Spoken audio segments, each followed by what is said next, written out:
Audio Jungle.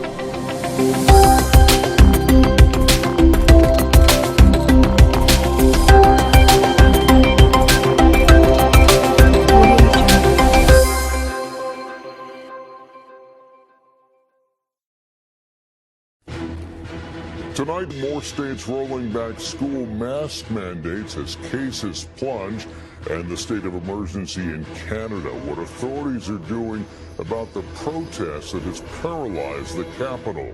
The deadly shooting at a supermarket in Washington state. The manhunt tonight and the photo police just released. High-stakes meeting over Ukraine. President Biden with Germany's new chancellor at the White House. France's president with Vladimir Putin in Russia. And new intel on what Russia has been doing at Ukraine's border. The Chinese tennis star denying she accused a powerful leader of sexual assault. Why her new interview is raising even more questions. The soaring cost of used cars. If you lease your vehicle, what you should know right now. This is NBC Nightly News with Lester Holt. Tonight, the Chinese tennis star who accused a Communist Party official of sexual abuse giving an interview, but with a government official seated next to her.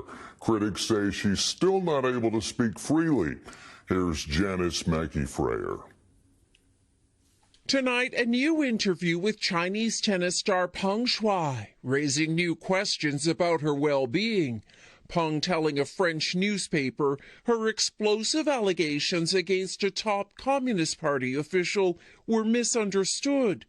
I never said anyone had sexually assaulted me in any way, she said, though it's unclear if Peng was speaking freely. A Chinese Olympic official next to her translating Peng's words. Asked what her life had been like since the scandal started, Peng said, "It's been what it's supposed to be. Nothing special." The controversy around Peng Shuai started last November, when she accused the official of sexual assault in a social media post that was quickly deleted. Peng then dropped from public view, triggering worries about her freedom and safety. The Women's Tennis Association saying the new in-person interview, quote, does not alleviate any of our concerns. Peng also met with International Olympic Committee President Thomas Bach. IOC officials would not say if they believed Peng was under duress. I don't think it's up for us to be able to judge in one way, just as it's not for you to judge either. And now fresh concern for another Chinese athlete, Dinigir Milayujang, a Uyghur cross-country skier who lit the flame at the opening ceremony, who competed Saturday, finishing 43rd, then quietly retreated. At the press zone, she was a no-show. In the interview, Peng Shuai also announced she's retiring from tennis, though it isn't clear where this leaves the WTA, which pulled all its tournaments from China. Lester? Janice Mackey-Frayer in Beijing tonight. Thank you. We're going to turn now to COVID as cases continue to drop. Several states, including California now, have announced they'll soon lift mask mandates, but the country remains divided, especially over schools. Gabe Gutierrez went to 2 school districts in Ohio, one with a mask mandate, one without. Today, New Jersey, Connecticut, and Delaware all announcing plans to lift school mask mandates. This is a huge step back to normalcy. Just outside Cleveland, Troy Intermediate School no longer requires masks in class, only recommends them. How effective has mask wearing been? I think it's been very, very effective. Of its 550 students, 83 have tested positive this school year. Staffing issues also forced the school to close in December during the Omicron surge when masks were optional. We're at the point where we feel like we've got to learn how to live with this. Just 35 miles away, Warrensville Heights Elementary has kept its mask mandate. Of its 890 students, 31 have tested positive this school year. It has not closed due to an outbreak. The community believes that wearing masks is a barrier to try to prevent the spread. Nationwide, more than 60% of the 500 largest school districts still require masks, though data on how effective they are in preventing outbreaks in schools is limited. One survey conducted by the CDC of 169 schools in Georgia found those with a mask requirement had 21% fewer COVID cases than schools where masks were optional. Another study in Arizona found schools were 3.5 times more likely to experience a COVID outbreak if they did not have a mask requirement. But the methodology of those studies has been questioned. We don't have very convincing studies that masks have a large impact on preventing either transmission of disease within the school setting. There's also a lack of data on the downsides of wearing masks in schools. The biggest downside to wearing masks in school is the mental and social aspects. Some parents argue it should be their choice. Children's languages are developing at a young age, and if we mask them at age 2 and they're not seeing the mouths move, then some of that can cause some developmental delays. But for others, the pros outweigh any cons. I think that they should be wearing masks. A lot of parents have the opportunity to get COVID vaccinations for their kids, and a lot of them do not. It's a tough decision to make for any parent, but at the end of the day, if it's keeping our children safe. The White House said today that universal masking in schools is still recommended, but that ultimately it's up to local school districts to decide what to do, Lester. All right, Gabe, thank you. In Canada, a major vaccine protest that could have an impact here. More than 1,000 truckers in the capital protesting a vaccine requirement to enter the U.S., using their big rigs to drive home their point. Here's Miguel Almaguer. The ear-piercing protests snarling streets with big rigs as demonstrators demand an end to the country's mandatory vaccine requirement for truckers crossing the U.S.-Canadian border. Dubbed the Freedom Convoy, the movement is being called an insurrection by some, paralyzing the Canadian capital. No one's here to hurt anything. We're just here to be heard. The Canadian Trucking Alliance estimates just 10% of cross-border truckers are unvaccinated. In a blow to protesters, one source of funding has been cut off after GoFundMe said they'll return $9 million in donations, citing unlawful activity. We are turning up the heat in every way we possibly can within our operations and enforcement.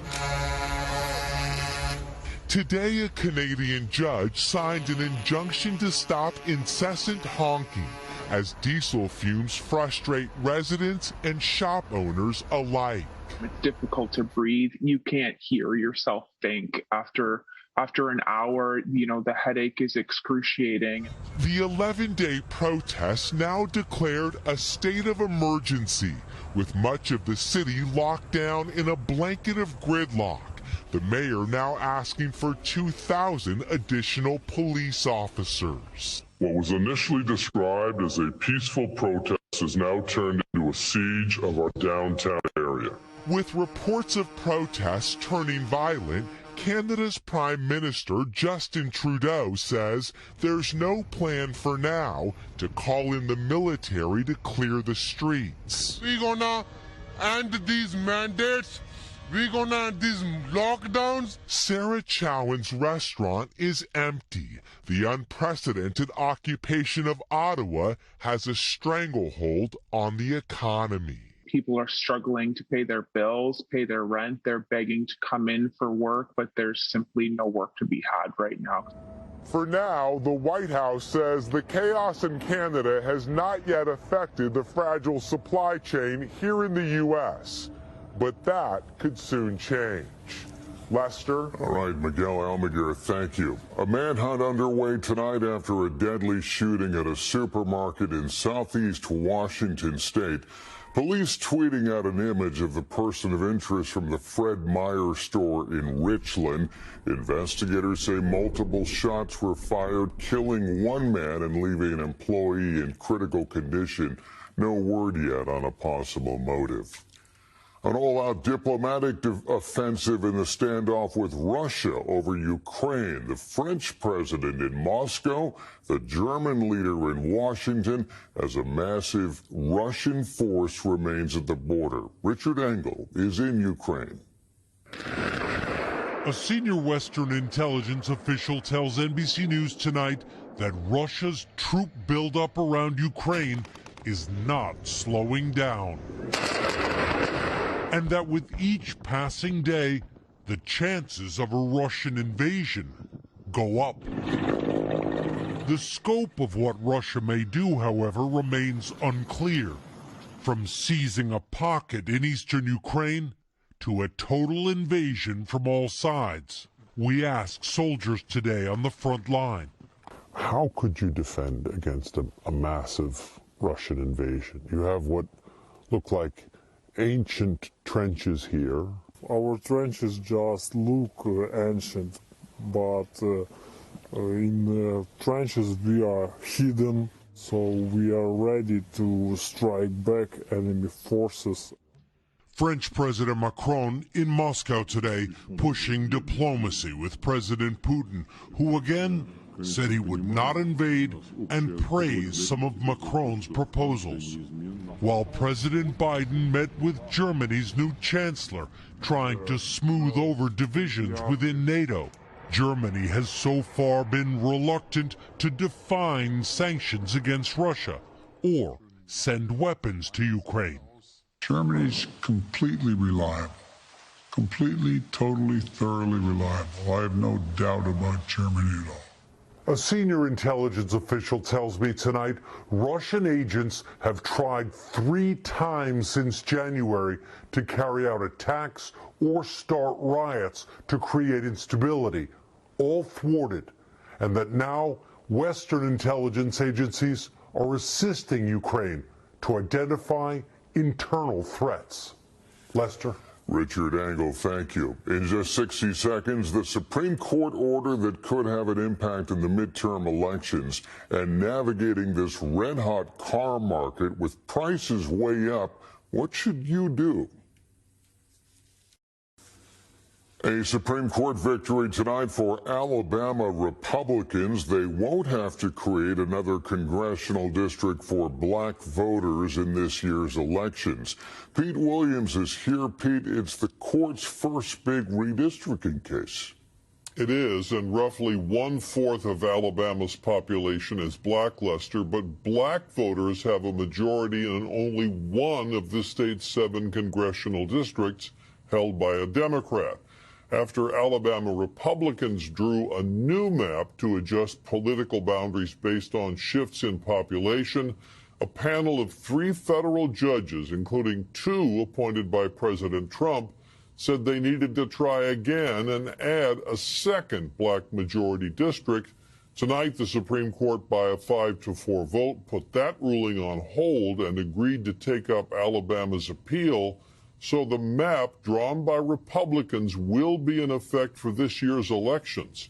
And tonight's action by the Supreme Court could also mean trouble for challenges now brewing in other states over new political maps that weaken the power of the minority party, Lester. All right, Pete Williams, thank you. Now to a question many a car shopper has asked, should I buy or should I lease? Tom Costello now on why that answer may be changing in the price you pay. If you're car shopping, prepare for sticker shock. The global computer chip shortage means there's often a long wait for new cars to buy or lease. Prices up 15% in a year. And used cars are also soaring to an average of $31,000 for a 4 to 7-year-old car, up from $20,000 before the pandemic. Lori Crothers wants to spend $15,000 on a used car for her teenagers. So far, she's finding only high mileage cars for $25,000. I don't want to buy something that I'm spending way more money on than what it truly is worth. If you're in a lease that's about to expire, there could be a silver lining. Here's why. When you sign a 3-year lease, you lock in a purchase price should you decide to buy the car when your lease is up. Those prices are now almost certainly much lower than a new car or even that same used car today.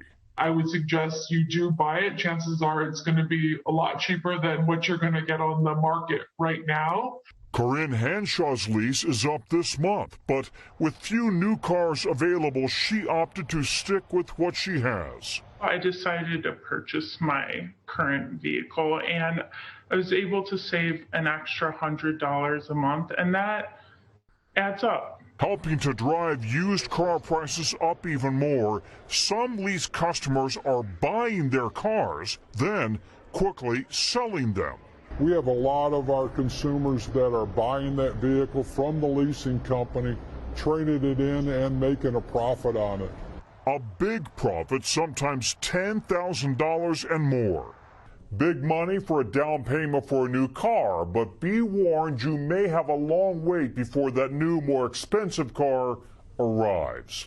Lester? Tom Costello, thanks. Tonight's primetime coverage of the Olympics begins at 8 Eastern Time here on NBC. That's nightly news for this Monday. I'm Lester Holt. Thanks for watching. Please take care of yourself and each other. Audio Jungle.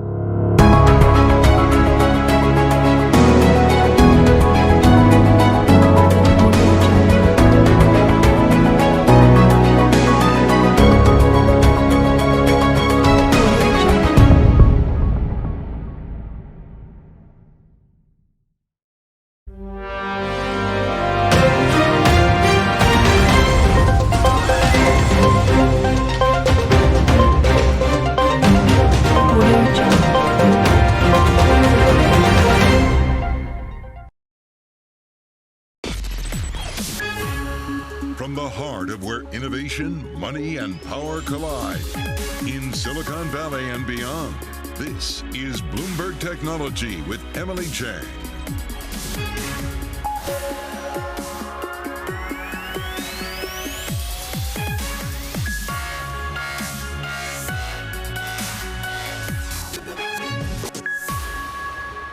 I'm Emily Chang in San Francisco, and this is Bloomberg Technology. Coming up in the next hour, shares of Peloton surging amid reports that it's exploring takeover options. What company might be the right fit? We will discuss. Plus, Peter Thiel's plans to double down on his support for former President Trump's political agenda. And he doesn't want that to be a distraction for Mark Zuckerberg. Details on why he is stepping away from Facebook's parent company. And Spotify CEO Daniel Ek says the company will not drop Joe Rogan's podcast from the platform despite more controversies resurfacing. More on that later this hour. We will get to all of that in a moment, but first let's get a look at the markets. U.S. stocks falling in late trading amid renewed declines in big tech. Our Ed Ludlow here to break it down. Ed? Yeah, it's been an up and down kind of day. We swung from an 0.8% gain on the NASDAQ 100, very tech-heavy index, to an 0.8% decline, and it was those big names in technology. Meta, the Facebook parent, of course, having another down day, 5%. That takes its year-to-date decline to more than 30%, and that breaking news you just discussed after the bell that Peter Thiel will step down from the company's board, which he's been on since 2005. There was a bright spot, though.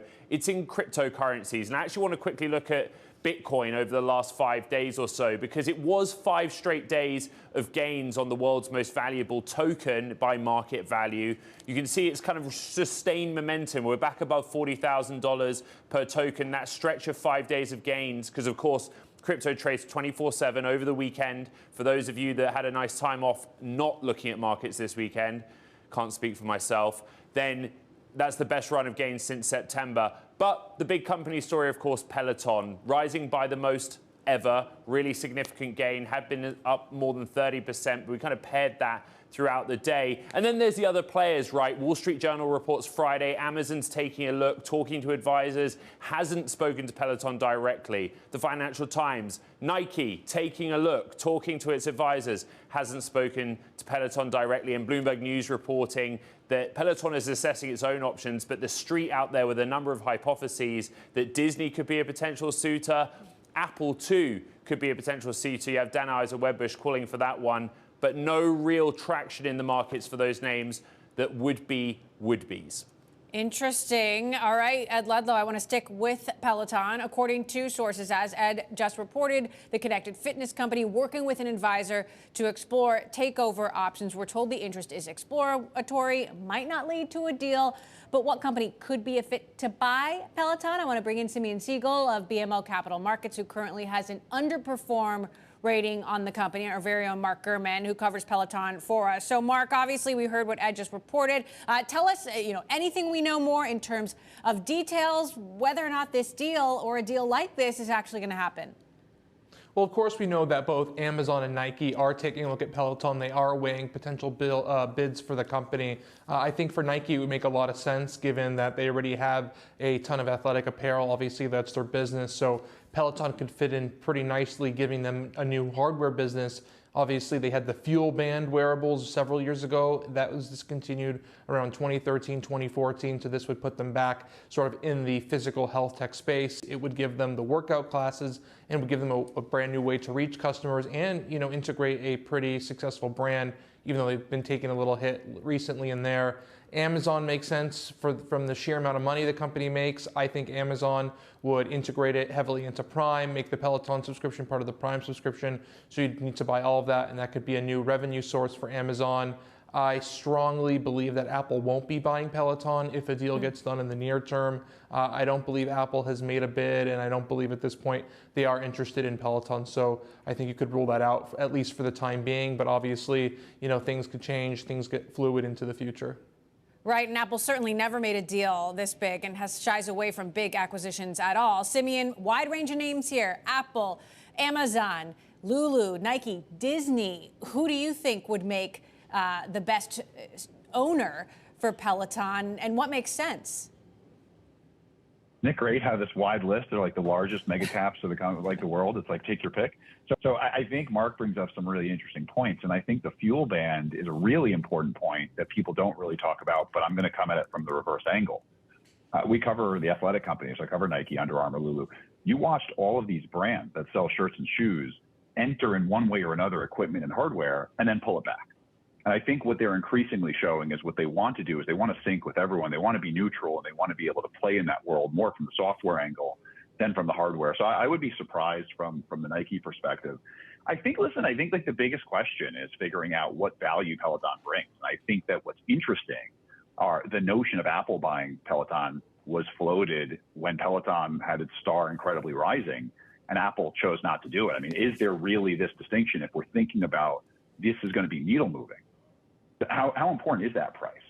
And I think that what we have to determine is, do an Apple or an Amazon or do any of these companies want a fixer-upper restructuring story?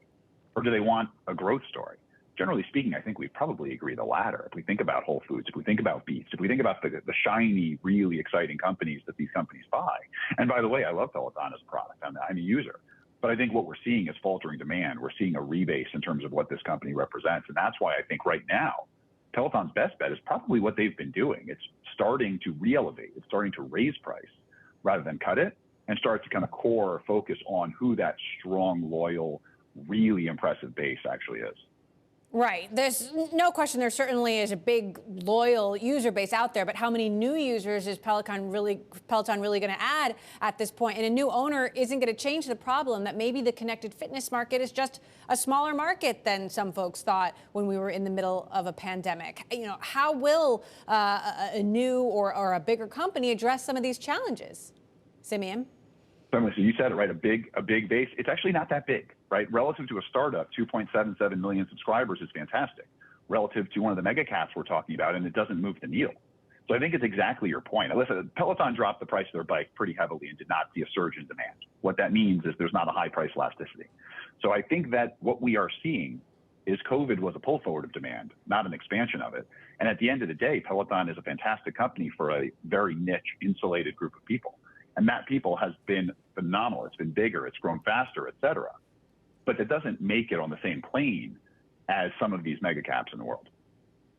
Mark, what's your sense of a size of a deal if this happens and the likelihood of something actually happening? Yeah, I mean, at this point, I don't think it's very likely. Obviously, Peloton reports earnings tomorrow, so it's possible that Peloton lawyers and lawyers for, potential acquirers are going to work through the night and into the morning tomorrow in the afternoon to try to get something done. But at this point, it seems like things have only started moving in recent days very quickly, obviously with Peloton hiring advisors and some of the potential acquirers hiring advisors to investigate a potential deal. In terms of what it would be priced at, I mean, obviously Peloton would want to come in above its market cap, which is now below $10 billion. I agree, there's probably a better world for Peloton here if they started to sort of, raise their prices a little bit, try to expand their product portfolio, and try to stick this out independently, right? There is no absolute natural fit for Peloton, I think, of one of the mega caps or one of the larger companies. I think it does fit in terms of what we've talked about. I do think Nike is the best fit of the three, but, I'm not sure something gets done by tomorrow. Sammy, and if a deal doesn't happen, where does that leave Peloton? Listen, we haven't underperformed on the stock like the products, but I think that right now this company is going through a reset. How many growth stories do we know once they become restructuring stories? It's not normally a fixed issue in the quarter. I think that right now there's a process. I think they're making healthy decisions. Healthy decisions aren't necessarily the bullish decisions for the short term. So I think that the reality is they need to look inward. They need to fix this cost structure, and then we can evaluate what the company is worth from here. But especially after today, I mean, we haven't underperformed on the stock. All right, Mark, I do want to ask you about another story you're reporting on, and that is Apple's big event coming up on March 8th. You're reporting that they're working on a low-cost iPhone and iPad. What can you tell us? So this will be an event currently planned for Tuesday, March 8th, one of their virtual launches. This will be probably the least significant and the smallest one of the year. This will be for a new iPhone SE and a new iPad Air. The big upgrade coming to both will be 5G. Those products are stuck on chips from 2020 and earlier, lower-end 4G processors. This will be a 5G upgrade, so look out for that. All right. Mark Gurman, Bloomberg, and Simeon Siegel of BMO Capital Markets, thank you both for breaking all that down. Meantime, Toshiba has scrapped a plan to divide into 3 companies that was criticized by activist investors. Instead, the Japanese tech giant will split in 2 and sell non-core assets. Toshiba says that'll be cheaper and smoother than the original plan. Coming up, Peter Thiel doesn't want his political values to distract from Meta, so he's stepping down from the company's board. All the details next. This is Bloomberg.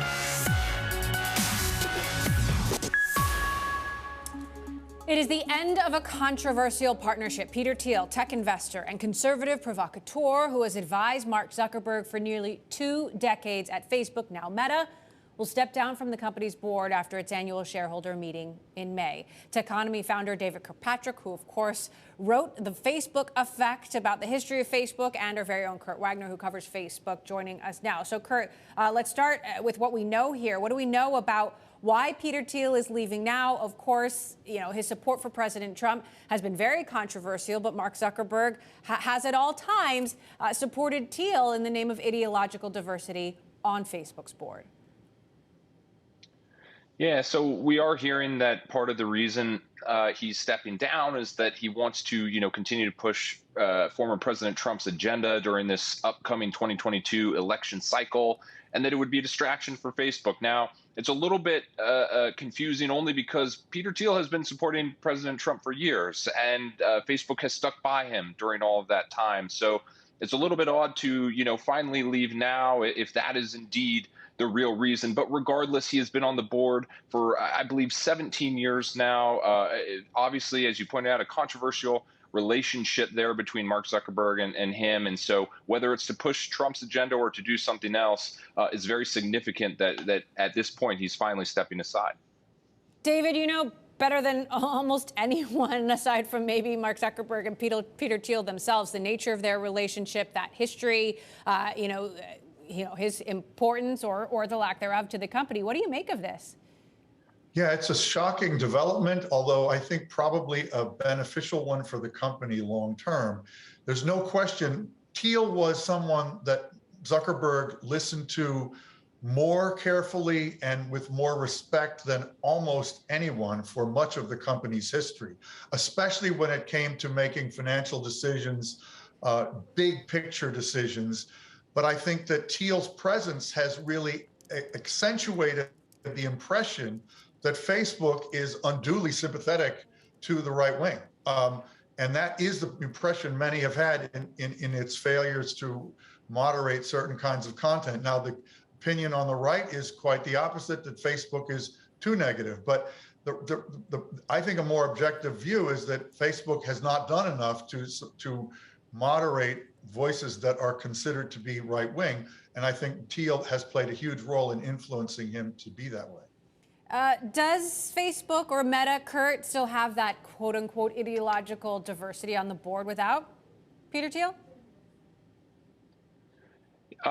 Yes, although it would not be nearly as dramatic, I don't think. You still have very outspoken board members, including Mark Andreessen of Andreessen Horowitz, of course. He's on the board, someone who's known Mark Zuckerberg a very long time, very opinionated in politics and business. He's still there. But you are starting to see this board kind of shift focus a little bit. It has become more, friends of Mark Zuckerberg, loyalists to Mark Zuckerberg than I think we've maybe seen historically. And so, the fact that Peter Thiel, obviously the two of them were very close, but the fact he's stepping aside, as David points out, is certainly still, I would say, very significant. All right. Meantime, another big story on the Facebook front, Facebook threatening to pull Facebook and Instagram out of Europe based on new pending rules from the EU about data transfers from Europe to the United States. This statement coming from Meta directly: we have absolutely no desire and no plans to withdraw from Europe, but the simple reality is that Meta and other businesses, organizations, services rely on data transfers between the EU and the US in order to operate global services. Kurt, would Facebook actually do this? Pull out of Europe? It seems unlikely to me for obvious reasons. I mean, this would be absolutely devastating to the company's reach. It would be devastating to the advertising business. But let's just remember that last year, Facebook did pull news from Australia. Now, a very different step than removing the service entirely. But my point being is that they are not necessarily afraid to kind of make these threats and at least attempt to go through with them. And so while I don't think that it's going to happen, I'm not necessarily surprised that Facebook is starting to throw their weight around a little bit more and say, hey, listen, it's a benefit to EU citizens to have Facebook and Instagram here. We're going to dangle that in front of you and threaten to take it away if you don't play ball with us. David, this is a complex issue here. Who has the better argument, Meta or the EU? Well, it's not really in question because the EU is the legal jurisdiction and they have a right to make the rules as they see fit. I do think the chances are extremely good on this question that the EU and the US will come to some kind of an agreement before Meta, Facebook pulls out of Europe, because as Kurt says, that would be a radical, incredibly destabilizing, stock-destroying move, and hugely upsetting for the over 400 million Europeans who are monthly active users of Facebook. But there are other issues that are on the horizon that might be even more problematic in the Digital Services Act, which the EU is contemplating. And it could be that Facebook is talking like this now, sort of to put a shot over the bow to make the European regulators realize that they are not going to just sit back and let their business be dramatically impacted by prospective regulation. Well, and what's really an impending issue is the stock price down another 5% today after that huge plunge last week between this data transfer issue, what we learned about the Apple privacy changes, Kurt, and how that's impacting digital advertising. You know, what are the holes we're seeing in Facebook's business model at this point? I think we're really realizing just how dependent Facebook is on so many other institutions and companies, right? We've known for a long time that the service relies on Apple for the iPhone to reach people, for Android and Google to reach people. But up until now, we haven't really seen them suffer because of decisions of these other companies. And we're seeing that now, right? Apple is able to wipe $10 billion of ad revenue from Facebook's 2022 forecast by simply changing its privacy rules, right? And here we have regulators in the EU similarly making threats that could dramatically impact the business. And so I think we're just kind of realizing what Mark Zuckerberg has known all along, which is that Facebook is incredibly dependent on others. And when they choose not to play in a way that benefits Facebook, it can have really dramatic consequences. All right, lots to continue to follow. Kurt Wagner, thank you for your input there. David, you're sticking with us. We're going to get back to you a bit later in the show. Coming up, Tesla being subpoenaed yet again, and it has to do with Elon Musk's tweets. We'll dive in next. This is Bloomberg.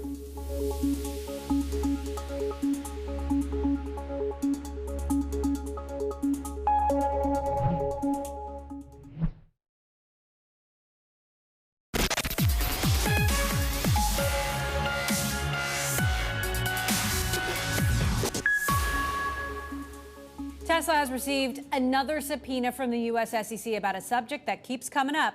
Elon Musk's tweets back in 2018, tweeting he was considering taking the car maker private. For more, I want to bring in Bloomberg's David Welch. David, I thought this issue was settled. What's happening now? Well, this issue should have been settled a couple of times, but it just keeps coming back up. So it all goes back to Elon Musk's funding secured tweet when he was going to take the company private. He got in all kinds of trouble for that. And the two sides had settled, and he was supposed to have reviews for anything he tweets out. In other words, it was supposed to be treated like any other company communication. Lawyers would review it and make sure that he's not in breach of securities fraud and so forth. And then he had tweeted out again about a production outlook, and the SEC filed to hold him in contempt of that. They settled in April 2019, again setting up procedures, government procedures that would review his tweets. And now they're taking a look again because 10 days before this November subpoena was issued, he took a poll on Twitter asking whether he should sell 10% of his shares. Not quite sure it's related to this, but the timing's awfully coincidental, and he's just been monitored for this before. The shares really took a hit after he put that tweet out, and he was supposed to be having these things reviewed. So Elon likes to use Twitter. He frequently does so without really having a lot of review, and it just keeps landing him and the company in hot water. So what's the likely fallout here? I mean, are you looking at a potential penalty? There's this impending lawsuit coming up in May. What are we expecting there? Well, what will happen out of this, not sure. I mean, he's already had to give up the chairmanship of the company, and it doesn't look like he's going to try to get it back, and the company has had to pay fines. They could possibly fine him again. That doesn't really seem to be stopping him from tweeting.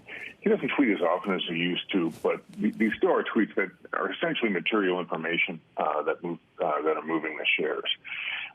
His lawyer said in a court filing last week that the August 2018 tweet about taking the company private was truthful at the time. It wasn't fraud, but you still do get into a situation where you're putting market moving information out on the street, and that seems to be what the SEC is just tired of seeing from this company.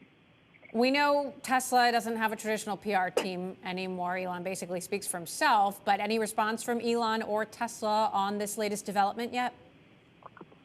No, and we haven't heard back from the SEC on this yet either. We don't really have any more detail from either side. But when they're issuing a subpoena for an issue that was supposed to be settled 3 years ago, then they have to be looking for something, and it's just not a good look for Elon, and it's not a good sign for them either. All right, Bloomberg's David Welch, thanks so much for that update. We'll continue to follow. Well, the tight labor market and war for talent is impacting even the biggest of giants. Amazon is now more than doubling its maximum base salary from $160,000 to $350,000, quite a jump there, citing a need to remain competitive in attracting and retaining top talent. Reports indicate the turnover rate at Amazon has reached crisis levels, with a record 50 vice presidents departing just last year. And keep in mind, Amazon employees also get paid in equity. Coming up, Joe Rogan keeps giving Spotify a major headache. First, it was COVID misinformation. Now, it's racial slurs. Still, Spotify CEO Daniel Ek says the company won't drop the podcast from its platform. We'll discuss next. This is Bloomberg.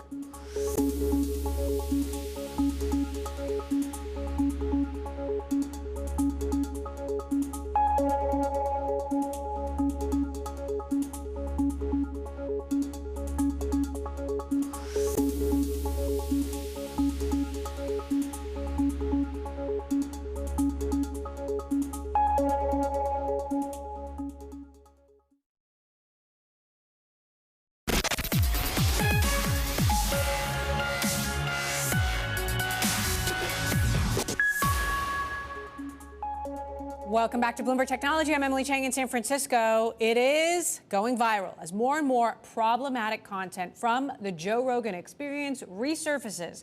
The pressure is mounting against streaming platform Spotify, the podcast's exclusive host.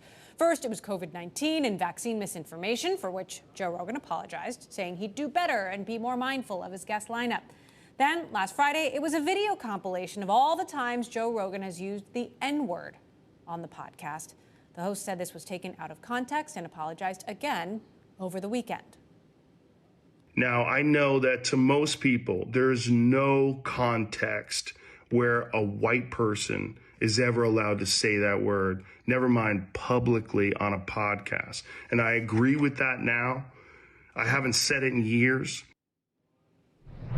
In a letter to staff seen by Bloomberg, Spotify CEO Daniel Ek says he is deeply sorry for the way the Joe Rogan Experience controversy continues to impact his employees, and underlined that Rogan's hurtful comments do not represent the values of the company. Joining me now, Techonomy founder David Kirkpatrick, still with us, and Bloomberg's Lucas Shaw to talk about how the story continues to develop. And look, the bottom line, Lucas, is Daniel Ek saying the podcast is staying on the platform. We have seen social media companies like Facebook and Twitter deal with these kind of content issues. Netflix, for example, recently with the Dave Chappelle show, taking a stand there. Talk to us about the options that Daniel Ek and Spotify have in this moment. He doesn't have a lot of good ones. You know, when you have one of your biggest stars saying some of the horrible things that he said in the past, it puts you in a tricky position. You know, you made the comparison both to Facebook and Netflix. This is a lot more similar to Netflix, just in that Spotify has a direct relationship with this person and has put Rogan forth as one of the faces of the company. He's been pretty vital to their shift into podcasting.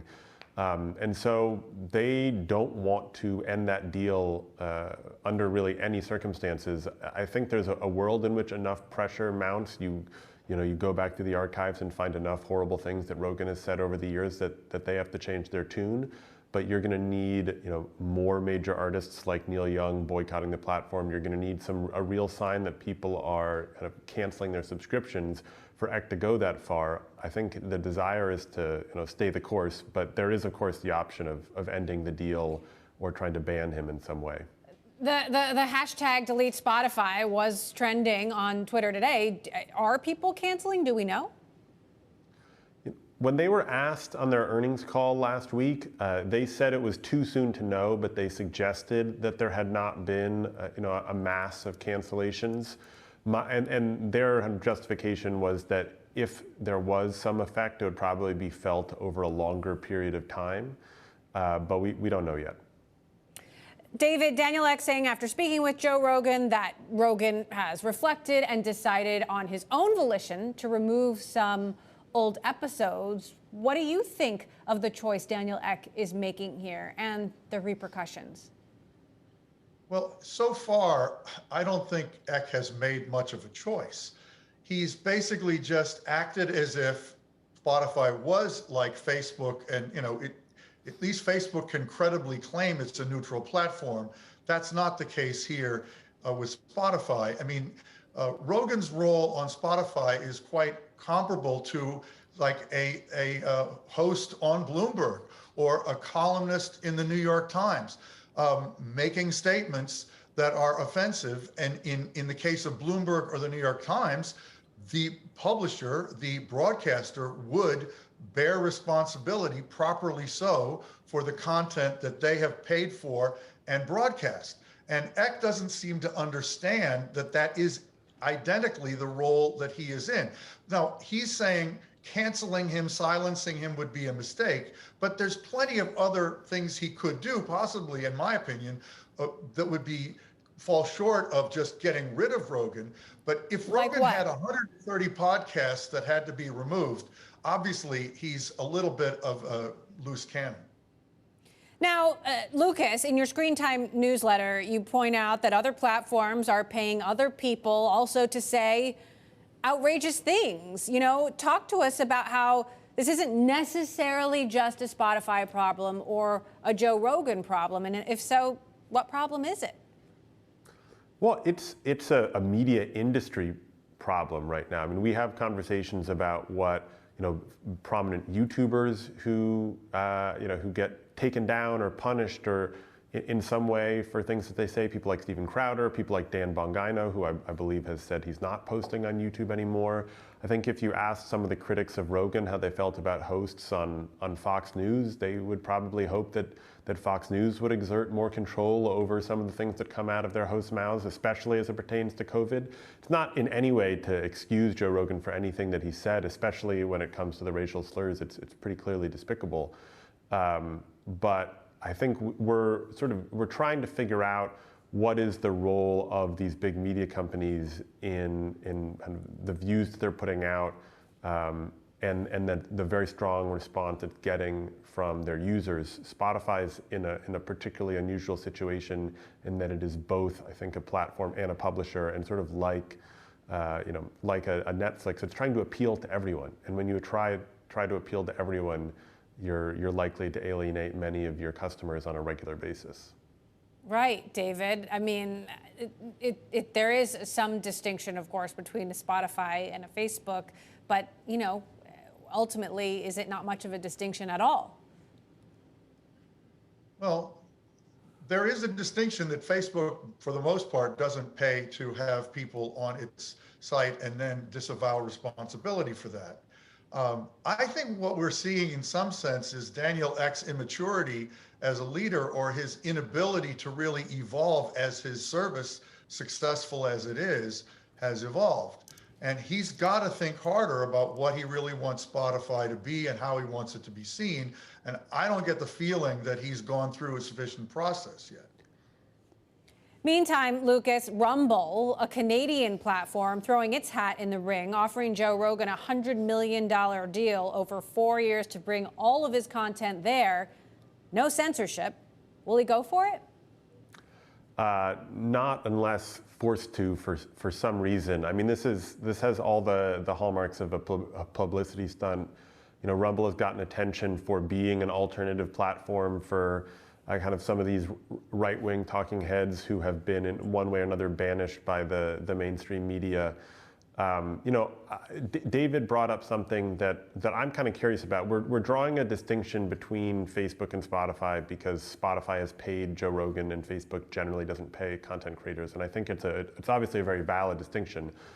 But you asked earlier about options. Let's just say that Spotify ends its deal with Joe Rogan and that show can now be widely distributed. And now his show is on YouTube and Apple and Spotify and Facebook and anywhere else you can listen to a podcast.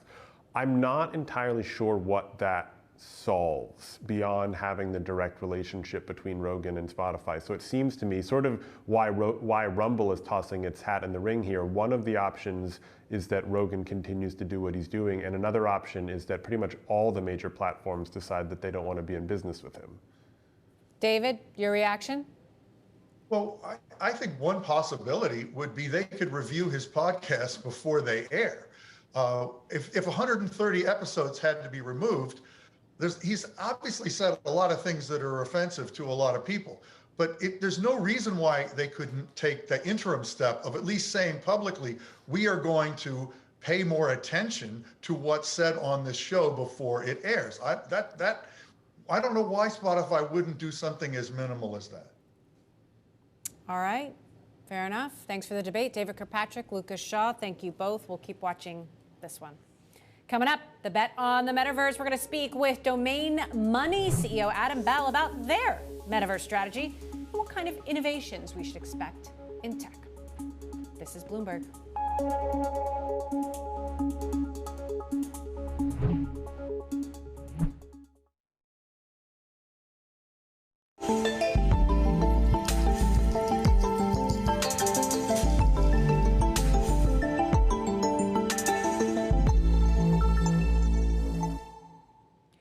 With VC funds pouring serious capital into so-called Web3 companies and tech giants working on advances in AR and VR hardware, the metaverse has become one of the hottest tech investment themes. But is this really the next tech trend or a future .com bust? Joining us now, Domain Money CEO Adam Bell for a daily crypto report, along with Bloomberg's Shonali Bostic. Shonali, take it away. Thank you, Emily, and thank you, Adam, for joining us. You know, you think about Meta and their pivot to the metaverse and how it missed Wall Street's expectations. Now, as you create a strategy around investing in the metaverse, I'm wondering how long does it take to start seeing results from that? Well, if you look at what has happened with NFTs in the last year or two, 23 billion in transactions last year, up from virtually nothing just a few years ago. What's clear is that this is a profound and large market, and investors are looking for access to that market. Well, it's interesting. When you think about the metaverse, I'm wondering how the NFT strategy really fits into that. How do you bake in crypto investments into a liquid portfolio here? Yeah, we've put together a strategy at Domain Money that focuses on the infrastructure layer of the metaverse, which obviously incorporates NFTs, the transactions required to buy an NFT, the storage requirements to have those assets be housed, the rendering technologies to process three-dimensional objects in real time in a virtual world. All of those things are infrastructure bets that are part of our metaverse strategy. Adam, there are folks out there who think the metaverse is just a pipe dream. How big do you think the total addressable market really is here? And when does that market actually start being addressed? Yeah, well, the notion of the metaverse being something that emerges in one day and is an all-encompassing virtual world is really missing the point. The metaverse is a collection of digital locations or experiences that are occurring today in the world. Roblox, Snap, augmented reality, virtual reality, all of these things make up a collection of experiences that define the metaverse. You mentioned companies that are more focusing on the software experience, and I wonder about the hardware. Who do you see cracking that hardware part of the market, and is that necessary to get that innovation to the masses? Is it Meta? Is it Apple? Is it Microsoft? Sure. Well, certainly NVIDIA, Qualcomm, and just the massive storage requirements that are needed to house this many digital assets is a profound market in and of itself. And so we've looked at a number of those underlying technologies as we thought about crafting our metaverse strategy. You know, when you think about the metaverse here, Adam, I'm wondering how this plays into the larger picture of what you're trying to build at Domain Money. You left Goldman Sachs, you were building a traditional investing and saving platform. How many people now have signed up with you in the recent weeks since starting Domain Money, launching the platform, and allowing people to both invest in cryptocurrency now and stocks? Yeah, thank you for that question. So we've been really pleased with our reception in the market. We have thousands of customers. We've only been live for a week or two, and it's been quite incredible to see the response, particularly to our strategies. Investors are looking for a responsible, diversified way to invest in these new asset classes. And rather than having to make a bet on one individual protocol or cryptocurrency, investors can avail themselves to our strategies, which are curated by our investment team and represent a basket of assets that give investors exposure to this asset class. And you're also getting some exposure to the crypto space. Can you tell us specifically where and if the recent tumult in the crypto markets is giving you any pause?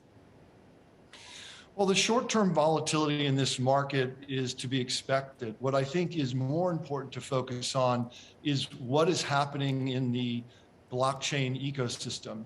You know, what we've seen is DeFi marketplaces emerge over the last few years, less than 5 billion in transaction volume, up to nearly 200 billion.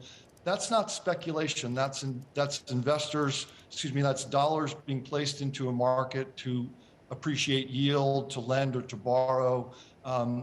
Cryptocurrencies, the blockchain ecosystem is opening up access to financial markets in a way that heretofore has never been available.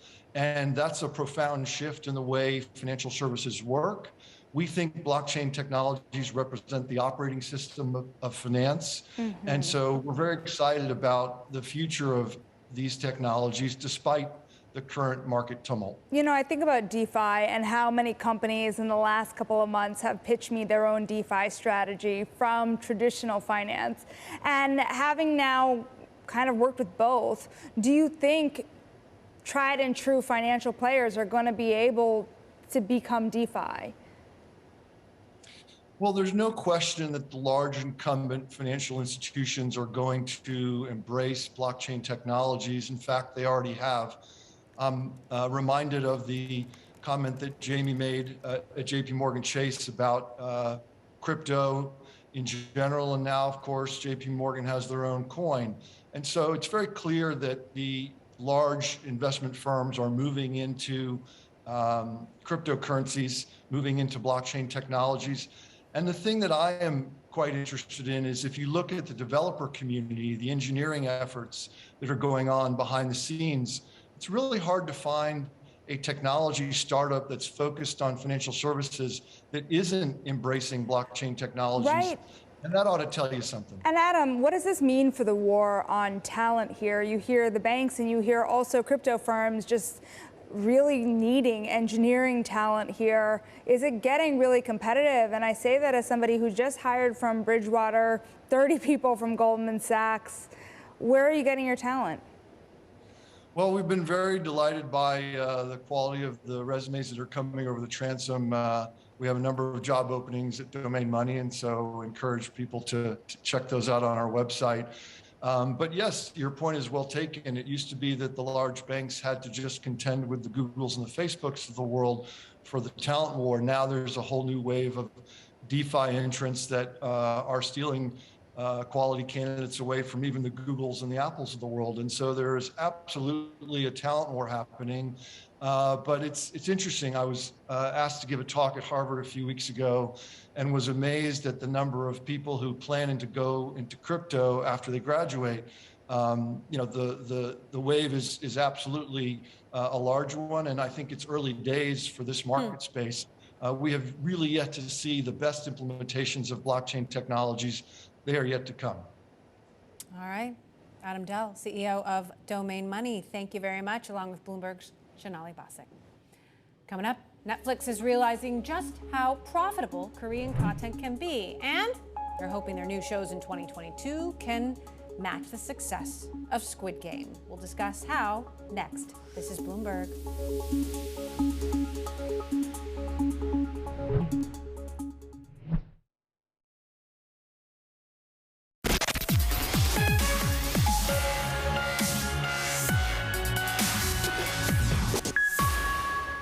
Following the smash success of Squid Game, Netflix doubling down on Korean content in 2022 with 25 films and series set to be released this year. For more, I want to bring in Webtoon's U.S. CEO, Ken Kim. Ken, talk to us about Webtoon's strategy and the success with this recent phenomenon based on Netflix really making this bet. Thank you for having me today. I'm really excited to talk about the Webtoon and Webtoon stories. So Webtoon is the world's largest digital comic platform, and we have more than 14 million monthly users in US and 72 million global users monthly. So our storytelling technology revolutionized how to create the creative stories and can be consumed through the mobile phone immediately. So for now, we have more than 750,000 of creators who is creating more than 1.3 billion titles. So you've already seen a lot of our contents already through Netflix or bookshelves. So such as, All of Us Are Dead is another great stories that it just adapted last 2 weeks back of the Fridays. You've got a huge following on social media, and I'm curious, are other platforms taking note, or is it just Netflix at this point that's giving you inbound? You can find Webtoon stories everywhere already. So, one of our titles, Raw Olympus, which is already New York Times best-selling graphic novel, and a lot of our content is under development to be developed as videos and movies and dramas, and such as a lot of other formats are already being prepared through our platform. Now, you've been inking partnerships with Marvel, global esports games, graphic novels are all the rage now. I know my son loves those. How do you think about the content pipeline and what format is the best for storytelling these days? Storytelling is everything and everywhere. So Webtoon, we aim for mobile native storytelling format, such as, now everyone use their smartphone or their laptops or any other, mobile platform to consume the content. At the same time, we revolutionized how to make the mobile native format of storytelling. That resulted as more of a huge amount of creators. They are joining to this platform, and then they are creating a lot of stories through our platform.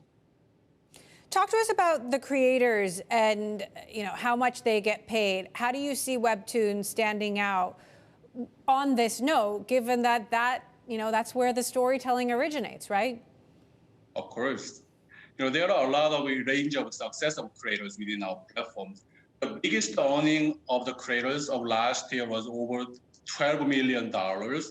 And on average in Korean Webtoon creators, they make on average $250,000. This is not just the only for the big creators. So Webtoon, we built on $1 billion IP business, which is supporting all range of creators to make their monies for their work and manage their lives. Now, obviously we've been talking a lot about Korean originals, especially with the success of Squid Game. Do you see this happening for other languages? I'm thinking about Borgen, a Danish show that has been a smash hit in the US, Le Bureau, Lupin, obviously both in French. Of course. Squid Game and All of Us Are Dead is great stories too. But this is not only from Korean contents. Webtoon is already global content platform. We have over 750,000 creators globally. And then we have a lot of contents, from them. So this is not just, Korean content. Well, looking forward to lots more. Ken Kim, CEO of Webtoon US, thanks so much for joining us. And that does it for this edition of Bloomberg Technology. Great show tomorrow. We're going to continue our coverage of Peloton. Second quarter results out, After the bell, all the headlines right here. I'm Emily Chang. This is Bloomberg.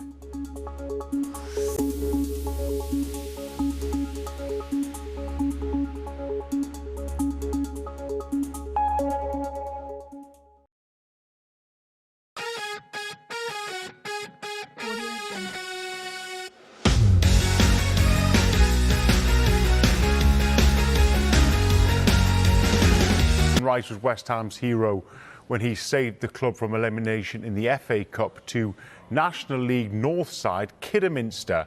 David Moyes was asked yesterday about how much Rice is worth to the club. Here's a reminder. Would you put him in the category of more than £100 million players, though? Well,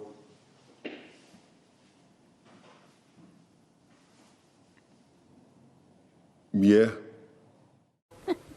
So good. It was as though he was trying to come up with a diplomatic answer. It was like, well, actually the answer is just yes. Harriet, worth more than £100 million, what do you think? Honestly, I thought my video had just frozen then. I wasn't sure what was going on. The long pause. I think when you're talking about a value of a player, you're talking from a perspective, especially when you're hearing from a manager, of how much that player means to that team. And for a team like West Ham, he is really their star guy at the moment, isn't he? And I think if they're looking to end their trophy drought, I think it's been 42 years since they've won a trophy. Declan Rice is going to be absolutely pivotal to that. So for them, if they're thinking of signing him to another club, and I think, there's a lot of interest from a lot of big clubs in the Premier League, then they're going to want to accept big money from him. And I think if you're looking at the market now, 100 million might be a fair price for someone like Rice, who, the scary thing is, he's got so much more potential to hit. And you're seeing in his game now the way he's developing into more of an attacking player as well, and adding those goals to his game. I think you look at someone like Rice and the ceiling that he could hit.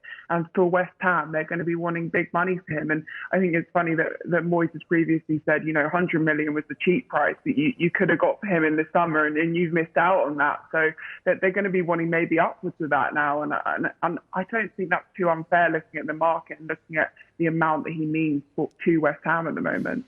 Yeah, so Mark, reported interest then from Manchester United, Chelsea and Manchester City. Who do you think needs him more? And also, where do you think he would fit in best?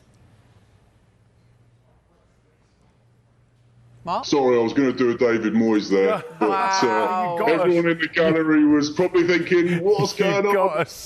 Heart sank. Moyes. Where does Declan Rice go next? Well, I think if you asked any single one of the top 6, 7, 8 Premier League sides, they'd all be interested in taking him. Of course, the type of money that he's going to go for, £100 million plus, is going to rule out quite a number of those sides. So immediately you look at Chelsea, Manchester United and probably Manchester City that can afford to spend that type of cash on a midfielder. Would he fit into all three of those sides? Absolutely. Can you see him going to Manchester City? Probably not, but Manchester United, yes, and Chelsea also, yes. So it's going to be an interesting one to see how this plays out at just 23 years old. Like Harriet says, his best days are still ahead of him. Can he improve? Can he get better? Can he develop as a player?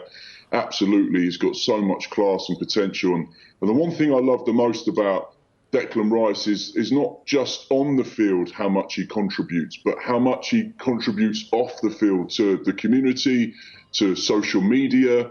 And you just get the feeling that he's just a warm, well-rounded, decent guy. He's a lovable Premier League player and someone that you just identify with and someone that the fans just absolutely adore and love. And I think for West Ham fans, they know that Declan Rice is not going to be the next Mark Noble, who's at the football club for a number of years into his 30s. But, can he be a part of a really successful era at the moment? Absolutely. One day will he leave for huge amounts of money? Yes. But enjoy him while he's there because he's playing some of his best football. So if you're going to pin me down, maybe Chelsea, maybe Man United. I think Manchester United perhaps. You look at Paul Pogba, that's going to be maybe leaving in the summer. Matic maybe leaving. Lingard leaving. Do they need midfielders? Yes. Is Declan Rice the man? Absolutely. But don't tell David Moyes I said that. Well, it'd be nice to see him link up with his best mate, Mason Mount, wouldn't it?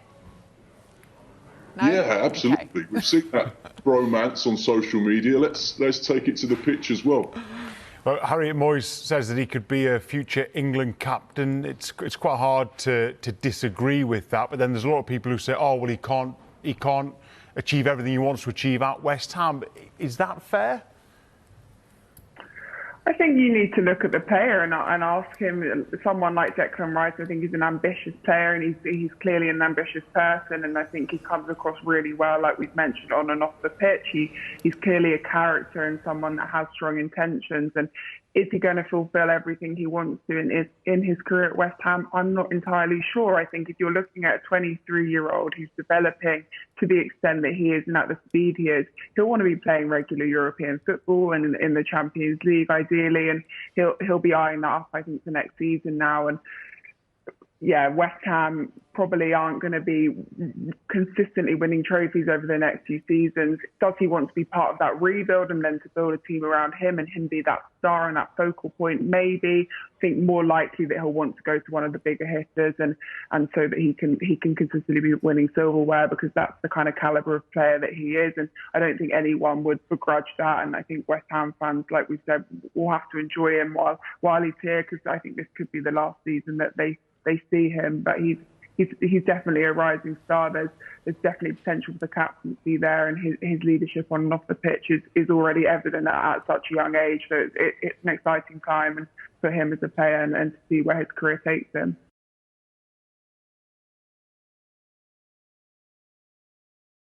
Peacock streaming the biggest sporting events, exclusive originals, and the latest movies. This February, we've got Super Bowl 56, the 2022 Winter Olympics, and the Peacock original Bel Air. Plus the new movie Marry Me in theaters and streaming Valentine's Day. Sign up now at peacocktv.com. The Triple B Podcast would like to invite you to come break bread with your brothers. If you like what you're hearing on the show, if you think we missed the mark, or if we got it all wrong, reach out to us on social media. We can be reached on Twitter at triple_B_pod or search Brothers Breaking Bread Podcast. We are the Brothers Breaking Bread on Facebook, and our email is brothersbreakingbreadpod@gmail.com. Further descriptions are in the show notes. Like, follow, friend, do all that good stuff.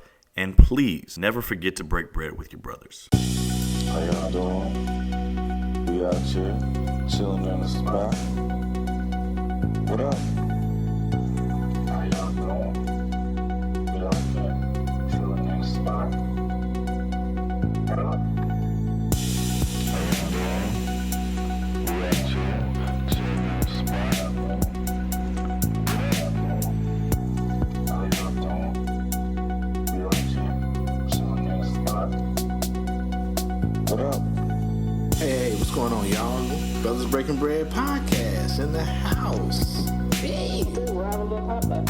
It'll be good. Man, let's make it happen. Let's not just talk about it. This is a beautiful thing, man. It's all this blackness, and we all just getting together, we playing dominoes, we eating, we drinking. And, food is always just the extra, man. They deprive these people of their basic human rights, and we call ourselves Americans. We're supposed to be above all this. They'll fake the crisis. They'll make it seem way out of proportion. We brothers, we breaking bread. How y'all doing? We out here chilling in the spot. What up? Trying to hold it all together, man. Life is moving fast right now, man. So it's good to have everybody come through. I love that, man. I love it a lot. More than I could say to you guys. Hello. Black History Month is a commemoration, vocab word, for black activists, another vocab word, who took their time out to go fight for what they feel is right. Like Martin Luther King had a speech that violence is not the answer and no segregation. We celebrate black people that helped us change history. It reminds us to be strong, even in politics. Wait, what matters is what's inside of you and how you act to other people. Doesn't matter if you're black, if you're white, just always celebrate it, because you know the struggles black leaders went through in order for you to be here right now. Even though we may have the different skin color, we're still the same type of people, no matter what. And a lot of people, they don't see me for who I am. They see my outside appearance. but they don't see what I have on the inside. It's very hard to grow up knowing that you're black and you have a lot of personal prejudice against you. I see it on the TV and I'm like, is that going to happen to my brother? Is that going to happen to my dad? And I always have that in the back of my mind every time that I'm home and they're not home. Black history is important to me because I have to remember where I came from and I have to remember who came before me. Because you have to look at the things that Martin Luther King Jr., Rosa Parks, and Malcolm X did for us black people, so people can't treat us unfairly because they think some type of relief. Because we are all people and we need to stand up for our rights. There's still discrimination. There's still discrimination in all parts of the world, in all parts of the United States. We should still fight for what we believe in. We should still fight for getting what's right. Hey, what's going on out there, y'all? Happy Black History Month. My brothers, my niggas, my sisters, and I mean white people too. Triple B in the house, brothers breaking bread. Time to keep it moving. I see you 10 meters. Zeb the Soldier in the house. Slim AC. Half of Brothers Doom. Joe, he's out dropping some doom somewhere. I'm the KC Stork. What's going on, fellas? Dropping the kiddies off in the pond. Taking the Browns to the Super Bowl. Because they'll never go, nigga. Shout out OBJ. Oh, man, what's going on, man? We started off, man. You know what? It's Black History Month. And, I mean, we've been doing the show for a couple of years. We ain't never started off with the babies talking about Black history, man. It's good to see them beautiful brown babies, man, black babies, talking about the people that came before them, you know what I'm saying? And motherfuckers in Florida trying to silence this shit. But I got started too early, my bad. Anyway, let's check in so we can get it in. What's going on, 10? Hey, man, what's going on? You got new headphones, nigga? Huh? You got new headphones? Yeah, they're not new. I've had these for a while. They're just wireless. They kind of work better than my other one. I can hear a whole lot clearer with these. Okay, I just saw that green. I said that's a new color. I ain't never seen that color before. So.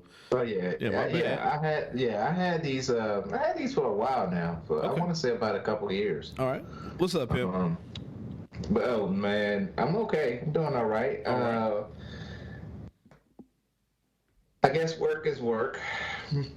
I won't elaborate too much after that. You can't. Because work is work. Some people still want me to come to Kansas, and I'm telling you that every day I'll be like, oh shit. Come on, man. This is your check-in, but I get just come on back, man. Yeah. Okay. All right. I'm really considering it. Okay. You say it every episode. I know. I say it every other episode. But speaking of which, I am making a visit, or at least trying to make a visit March. Okay. And it'll be the weekend of March 18th. I have some family that I'm going to come and go up there and visit and everything, and hopefully it'll be a really nice visit. I'm going to see, actually going to spend some time with my brother on his birthday. So that's one thing that's coming up. And I also got a source on my side eye. Now, this is a jab at these multiple dating sites. And my side eye is about, what's included in like the descriptions or in the little blurb that the women, like to put in their to describe what they're looking for. And so one in particular, I was reading. I won't shout out the young lady's name or her handle or whatever. Yeah, we don't do that. No, we don't do that here on the show. But it basically said, I'm right. But it basically said that she was looking for nobody with it playing games, Not, just trying to look for a real serious, young man or serious man or whatever, in a relationship. But come to find, and the caption at the very bottom is, if you think you're here to smash or whatever, then you need to swipe left or whatever the case may be. Right. So I swipe right. Have a couple conversations and whatnot, and we get to talking on the first day, and she's ready to smash. Now, your profile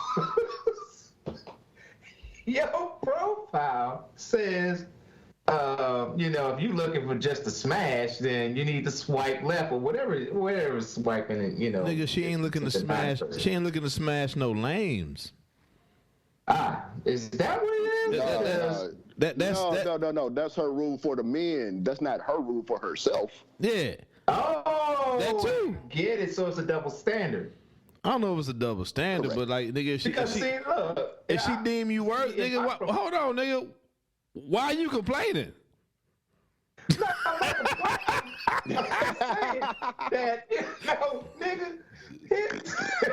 nigga, do you like pussy or not? Hell yeah, but still. That nigga won a lottery ticket and tried to give it back. Oh man. No, he ain't trying to give it back. He just want to complain about it though. He ain't trying to give it back though. Yeah. Hey, like, I'm gonna cast this motherfucker in, but I'm a bitch about it. You saying this nigga was in Willy Wonka and he found that golden ticket? He be like, I had to eat all this goddamn chocolate. Y'all could just gave me the golden ticket, niggas. I don't even want it now. I thought this was my check-in though, man. My bad, dog. You're right. My bad. Hit it now, shit. But what I'm saying is, why is it that, they say one thing but really mean another? I mean, that was my whole complaint, but it's not really a complaint. Maybe but it's just observation. I'm just saying, maybe though, it's just an exception to the rule. Yeah, though, dog. Everybody exception to the rule. Everybody's somebody's first, bro. You right? I think it's all misdirection, bro. Like, you know what I'm saying? It's to throw the sin off of the ones that you really don't want around, bro. But it's all misdirection.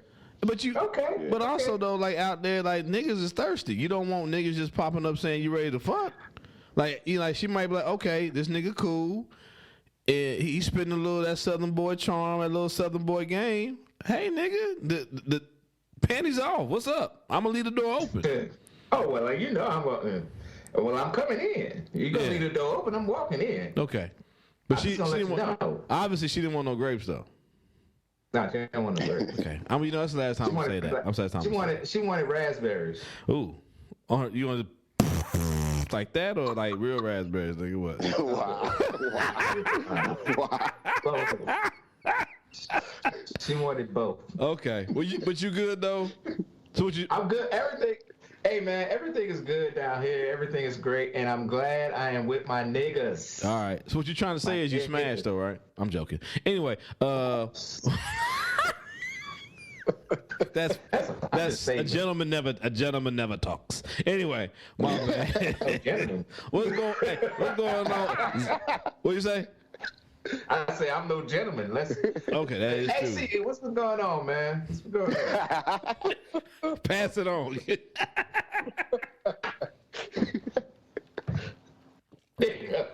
Go ahead, Slim AC. What's up, Chief? Let me throw this sin off me. Shit. Right.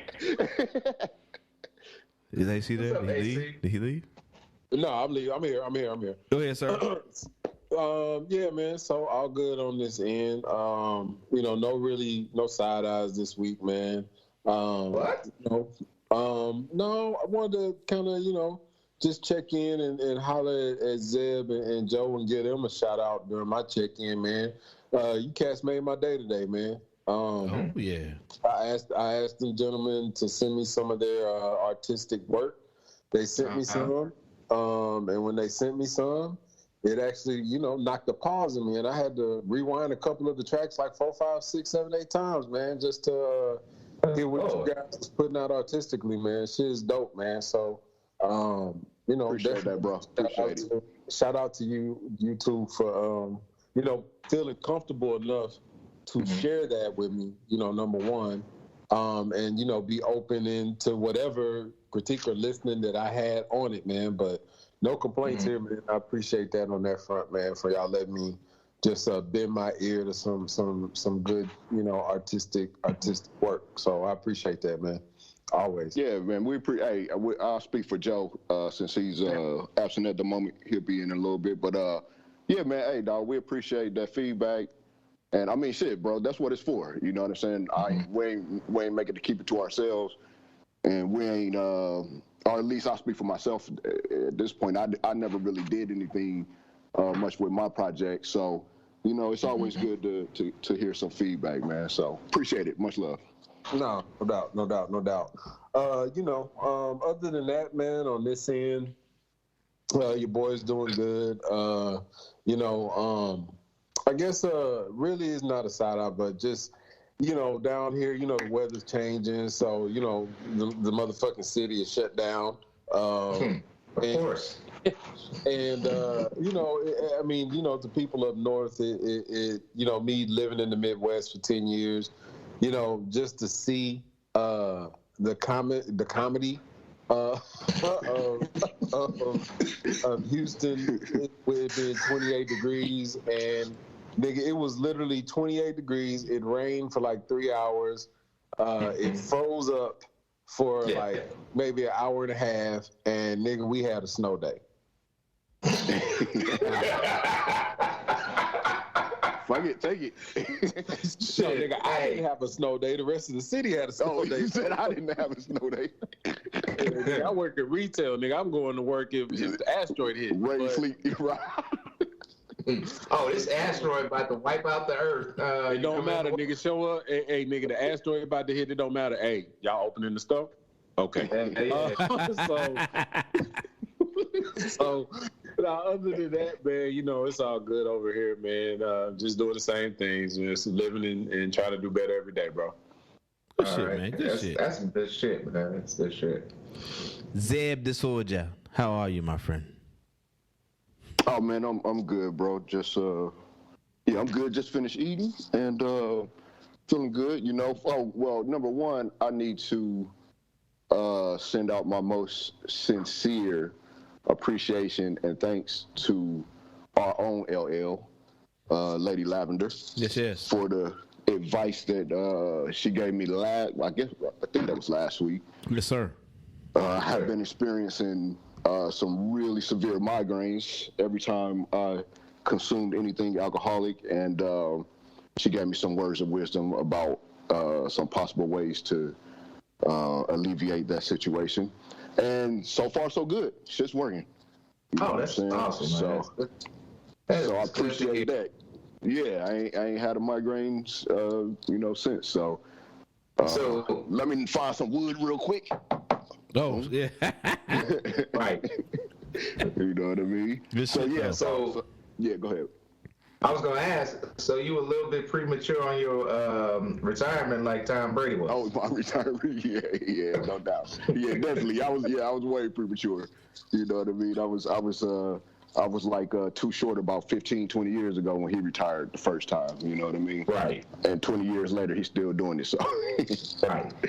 But yeah, man. So everything's good. I felt like I had. Oh, you know what? I was thinking when you were playing the intro, it's just kind of funny. When you were playing the intro with the kids talking about Black History Month, and while that was playing, I was thinking that earlier tonight, I was on the phone with my mom and my son, Tusight, who's one.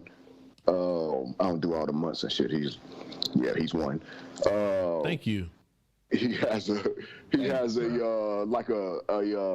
basket full of books that my girl and I think his grandparents on her side gave him.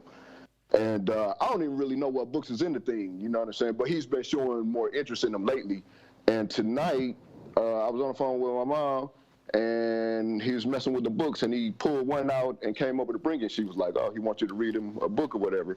And so eventually I got off the phone with her and grabbed a book to read it, and I can't remember the name of it, but it was a book about black women in history, basically. Nice. You know what I'm saying? Oh, wow.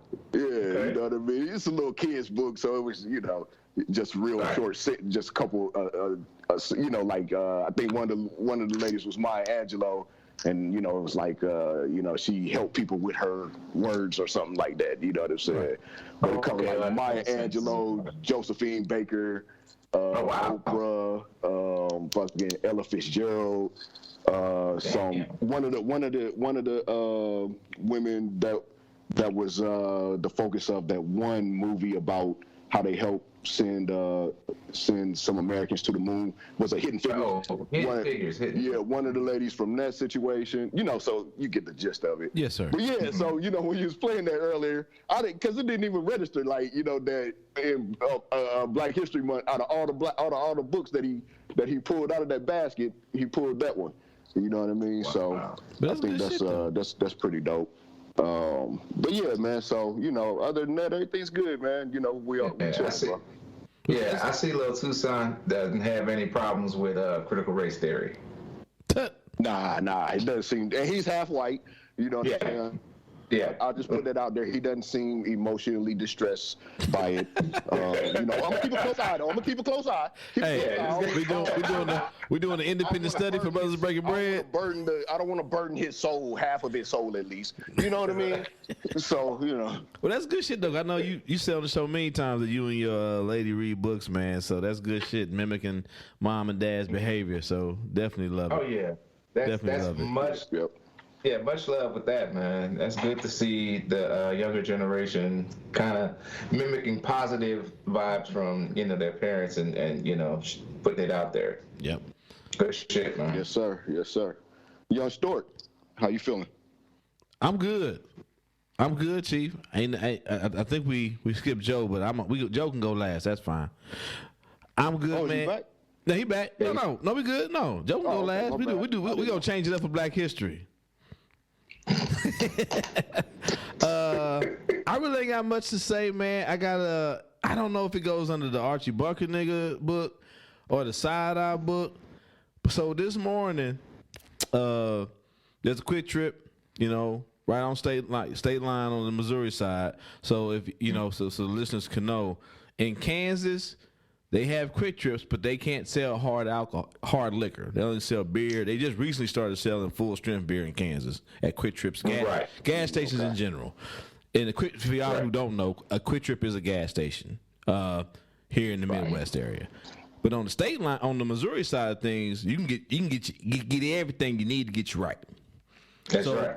I usually leave the house about 6:30 in the morning, which puts me at Quick Trip probably about 6:35 if I want to get coffee or energy drink or something. If I know it's going to be a long day. So stop at Quick Trip, boom. There's a older white man, heavy set. I don't know what he said, but if anybody has bought alcohol from Quick Trip, you know the sound of them getting them keys to open the liquor cabinet. Once again, it is 6:38 in the morning at this point in time. All I know is I heard them keys jingling. And I look, next thing I know, this lady come back with 2 pints of Jack Daniels. 6:38 in the morning. Now, granted, he could be like Uncle D, a member of the show who works overnight. It might be like, I'm getting my drink in because I ain't leaving the house until I got to go back to work. That could be what's happening. Right. All I know is when he left before me and got in his vehicle. I didn't know which vehicle it was, but all I know was when I left Quick Trip with my coffee in hand and I looked to my right as I'm coming out, I see him in the cab of a vehicle with the cabin light on, pouring the Jack Daniels he just bought into a cup. And he's behind the wheel, I'm assuming. Behind the wheel, yes, sir. Now, here come the plot twist. As the car that was next to his car backs out, I see a big ass Z-trip on the side of his vehicle. For y'all that don't know, what is that? So I don't know if it's around how it is, but here Z-trip is kind of like a Uber type thing. It's like a share ride. Yeah, share ride. Oh, I know, like they do things like picking people up, taking them to medical appointments and shit like that too. Get the fuck out of here. I will not get the fuck out of here, sir. Me and him made eye contact, and I just shook my head and walked to my car, nigga. Like here, what like the fuck? nigga, like cabin light on. And it's 6:30 in the morning, so we in the It Midwest. ain't even light outside yet. It's not light outside, so if your cabin light's on, it's bright as fuck. Right. It's because it's dark, right? It's dark, and I'm looking, dog, and I'm like, God damn, this nigga. And then and granted, your boy has been in positions before in life where I have bought a shooter or two to pregame before I go to a club or something. But at least I have like let's play the game of I'm gonna hold my cup low with my cabin light off, and I'm gonna pour my drink in my cup. Right. Nigga, I'm not gonna be cabin light on in a minivan, holding my cup up, pouring Jack Daniels in the cup, inside of a vehicle where I'm supposed to drive other people. That's crazy. So I don't know. I was gonna cue up the Archie Bunker music, but I didn't know if it was Side Eye, Archie Bunker. I don't know, nigga. But I was disturbed and disappointed all at the same time, dog. Hey, well, I hope whoever he was driving that day made it to their appointments. That nigga's a Brett Reed disciple, dog. That's all I know.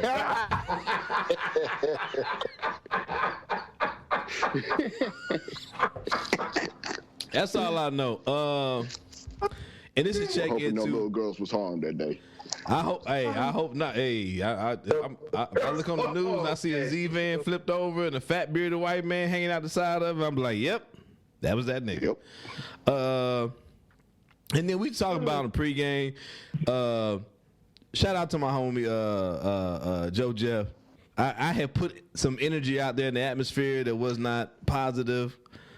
Could be taken as negative, and he checked in on your boy, and that's what it's all about. So I said in the pregame, but I also wanted to give him his, you get your flowers, whatever. Shout out to him, man, for checking in on me when he thought that your boy was not right mentally. So I do appreciate that shit. But outside of that, man, life is good.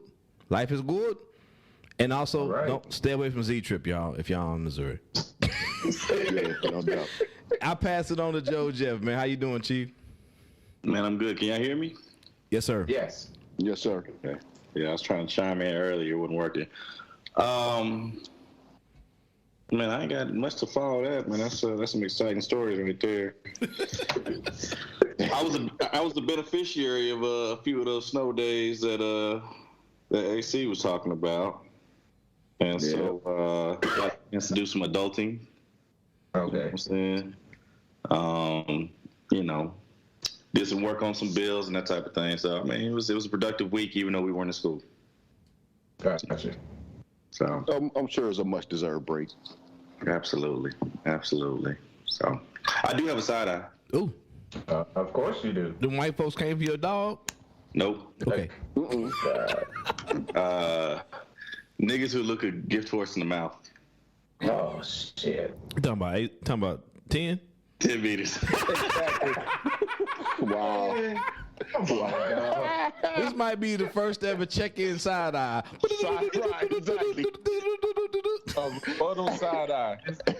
This is a motherfucking first. God damn it. Well, he said it was his side. It was his side eye, so we couldn't get on. I was like, oh, well, I'm making my side eye then.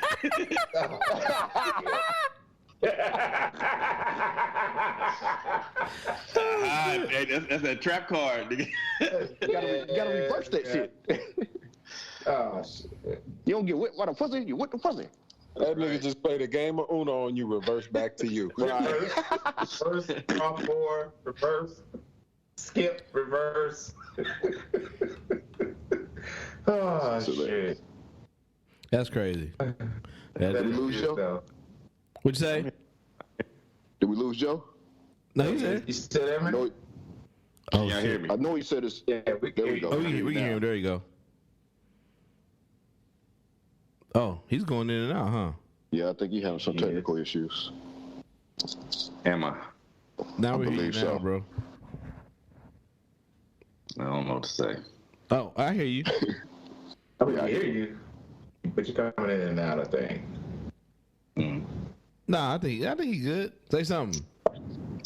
There we go. There you go. So, anything else, good sir? Nah, man. I mean, good day to be alive. Amen. Yes, sir. Indeed. All right, man. Let's go ahead and get this shit started. All What right. can white people do that black people can't? Use a political rally as a smokescreen to execute a plan to gather by the thousands, forcibly enter a federal building with threats of maiming or murdering elected officials, going through their offices, rifling through their paperwork, smearing shit on the walls, bypassing democracy in order to overthrow the government. All of this with one casualty, one loss of life, and having people with power on the inside that can steer the investigation to ensure that the perpetrators get away with it. You know what? What is this nigga girl talking about?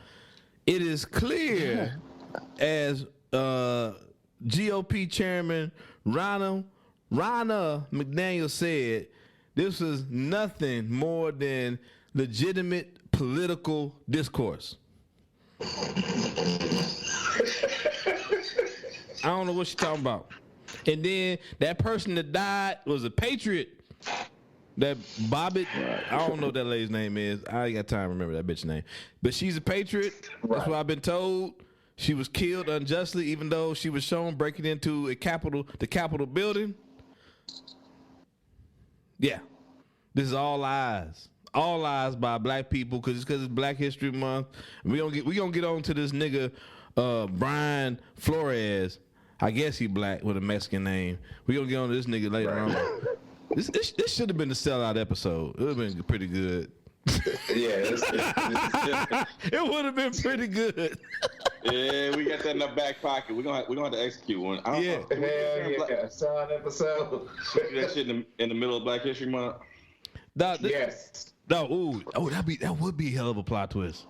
Yes. We'll keep that. Yeah, we gonna talk about that offline. We need to talk about that offline for real. Like niggas get your clan rally talking points together. There we go. But I keep wanting to say Ronald McDonald because this bitch is a clown. But Ronna McDaniel in a tweet says that Cheney and Kissinger, which are two GOP persons, chose to join Pelosi in a Democrat-led persecution of ordinary citizens who engage in legitimate political discourse that had nothing to do with violence at the Capitol. Wow. Was she there? I mean, I'm just saying, was she actually physically there witnessing this shit? Because if she was physically there witnessing this shit, violence was the first thing that happened. She was probably there participating. She probably gave these niggas the blueprints to the Capitol. Yeah. Yeah, exactly. Yeah. A Capitol building, let me say. And then I don't know what's up with Mitt Romney. I don't know. He really hates Trump, but he's been trying to be friends for a minute. Shame falls on a party that would censure persons of conscience who seek the truth in the face of vitriol.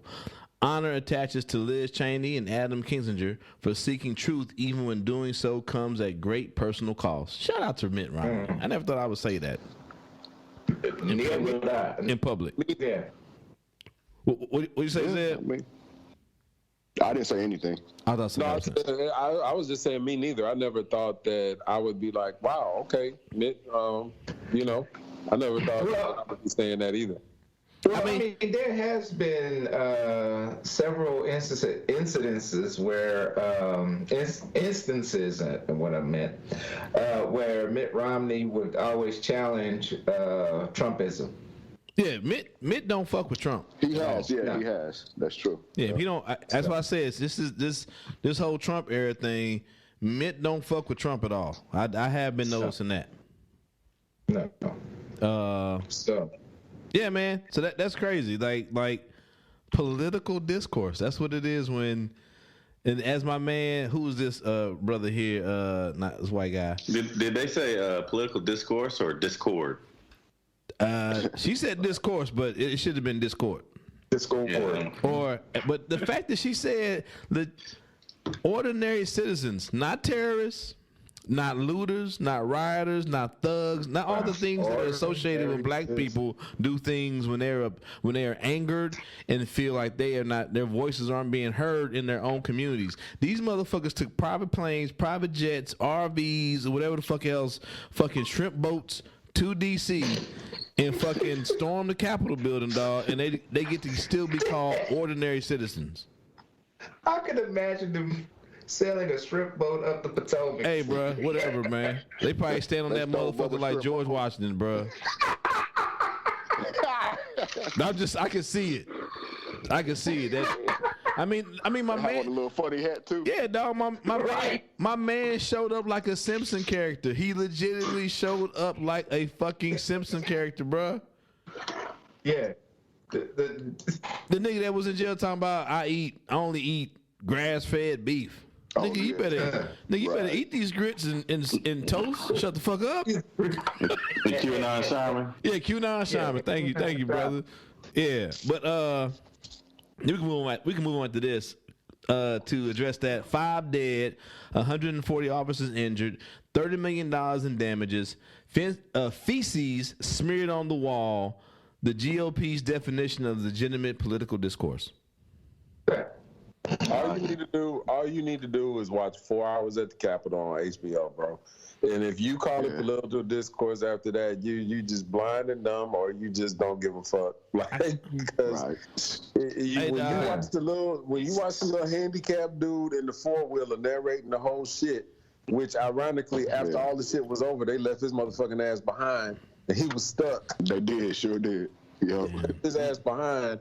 But when you watch him and the Proud Boys, what they call themselves, with their political discord, storm the Capitol and watch all the footage of that shit, and you can just literally fix your mouth to say that, you are a sick, twisted person in your head to actually fix your mouth to say that. Be honest. Fuck them all. Yeah. Hey, now, go back. Legitimate political discourse. God dang it. There we go. You know what that remind me of, right? What's that, sir? Legitimate rape. Oh. There might be some sort of connection, man. Is that like the lock and key word for these motherfuckers, bro? I think it might. Yeah, that might be like yeah. They start to zone out and start whistling or something when they hear legitimate. Hey, nigga, it's like the Manchurian Candidate, nigga. Mm-hmm. Before a bunch of racists. What they talking about? Hey, they in their fucking TV just motherfucking swaying. They hear that legitimate.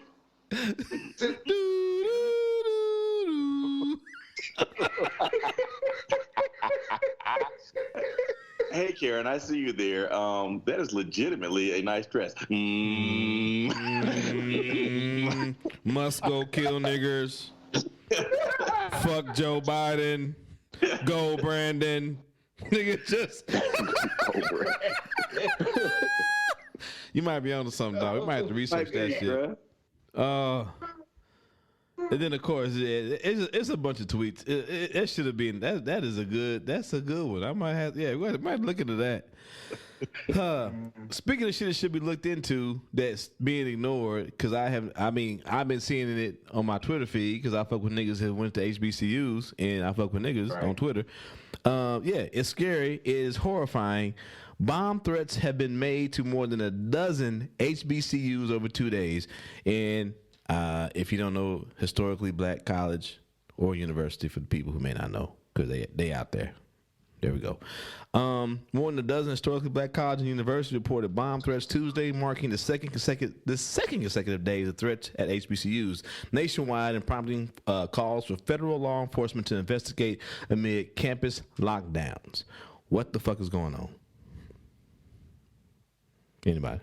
Yeah, man, that's crazy. I don't know. I think the last thing that I heard about it was that at least a couple of them, they said it looked like it was some teenagers behind it, some white teenagers behind it or some shit. I could see that. And yeah, I could see that too. But I was also thinking, I think my girl has said something about it, about like, why would they do that and then call it in? you know what I'm saying, and give warning or whatever. And I started thinking about it. I was like, man, there could be a fucking, you know, like let's say, I don't have any personal experience with this, but I've seen people that bank robbers and shit, like, you know, they might be targeting a bank or something, so they'll send in a false some shit, you know what I'm saying, to see how the response is and see where the weaknesses are, and you know what I mean, and so that they can exploit it at a later date and time. So I could also see some shit like that being, you know what I mean, for sure, being it, you know. Maybe I'm paranoid or some shit, but I don't know. It seemed, I don't know. It just seemed. I could see it being some teenagers too, but shit, that shit was pretty coordinated, and you know, for it to happen over 2 days at multiple HBCUs. So I don't know, man. That's something, you know, definitely need to be close eye. Definitely needs to be kept on it. I know that much. As we learned from Kyle Rittenhouse, teenagers know how to kill and they can put bombs. I mean, I'm not saying Kyle put a bomb together, but they can find out how to put bombs together. So, True that. Yeah. Exactly. Yes, sir. Among the other campuses to report the news threats Tuesday were Kentucky State University in Frankfurt, Xavier University of Louisiana in New Orleans, Edward Waters University in Jacksonville, Florida, Fort Valley State University in Georgia, Spelman College in Atlanta, Coppin State University in Baltimore, Alcorn State University in Lorman, Mississippi, Mississippi Valley State University in Itabena, Mississippi, and the University of District of Columbia, Philander Smith College in Little Rock, Arkansas, and Jackson State University in Mississippi. It's a lot of colleges. That's a lot of niggas. Yeah. Hey, man, that's fucked up. Whatever. Hey, I like it. But it is, you know, real quick, man, it is just a continuation of a legacy and the history of terrorism against black people in this country. Yeah. You know what I mean? But saying that and things, you know, you're gonna hurt their feelings. Oh yeah, I forgot about that. I forgot. Yeah, this is White Compassionate Month. Yeah. Yeah. No, it's just legitimate discord, man. Don't worry about it. That's what it's all about. Yeah, just don't worry about it. Yeah, man. So, y'all out there on them campuses, man, y'all be safe. You know, my degree is from Lincoln University. If you see some suspicious shit, report that shit. Fuck yeah. Yes. Yeah, I got don't take no chances. I got my degree from Lincoln University, man. So, little known gym here in the state of Missouri. Yeah, y'all be safe on the campuses. And to that white lady at the nursing home when I was doing my nursing rotation, said that she probably listened to Fox News under the belief that white people could not go to HBCUs, and she was surprised that all the nursing students were white. Right. And I was like, that's not how it works. here's your medication, Kathy. A punch to the goddamn head. Anyway, speaking of misinformed people, I don't know how to. Yeah, we can talk. I don't know how deep we're gonna get into it. Yeah, don't go ahead and put out that. You know what I'm saying? Don't judge it before we hear her out. So, we hear. Okay. Whoopi Goldberg apologizes and at the same time seemingly doubles down on Holocaust comments. Is she a white woman? That's something a white woman would do. Let's listen to this shit. Boop. But I think this is her on The View. Yeah. Yeah, but then she was I think she doubled down when she was on I forgot whose show she was on, but hold on. Oh, it looked like she was on the one on CBS.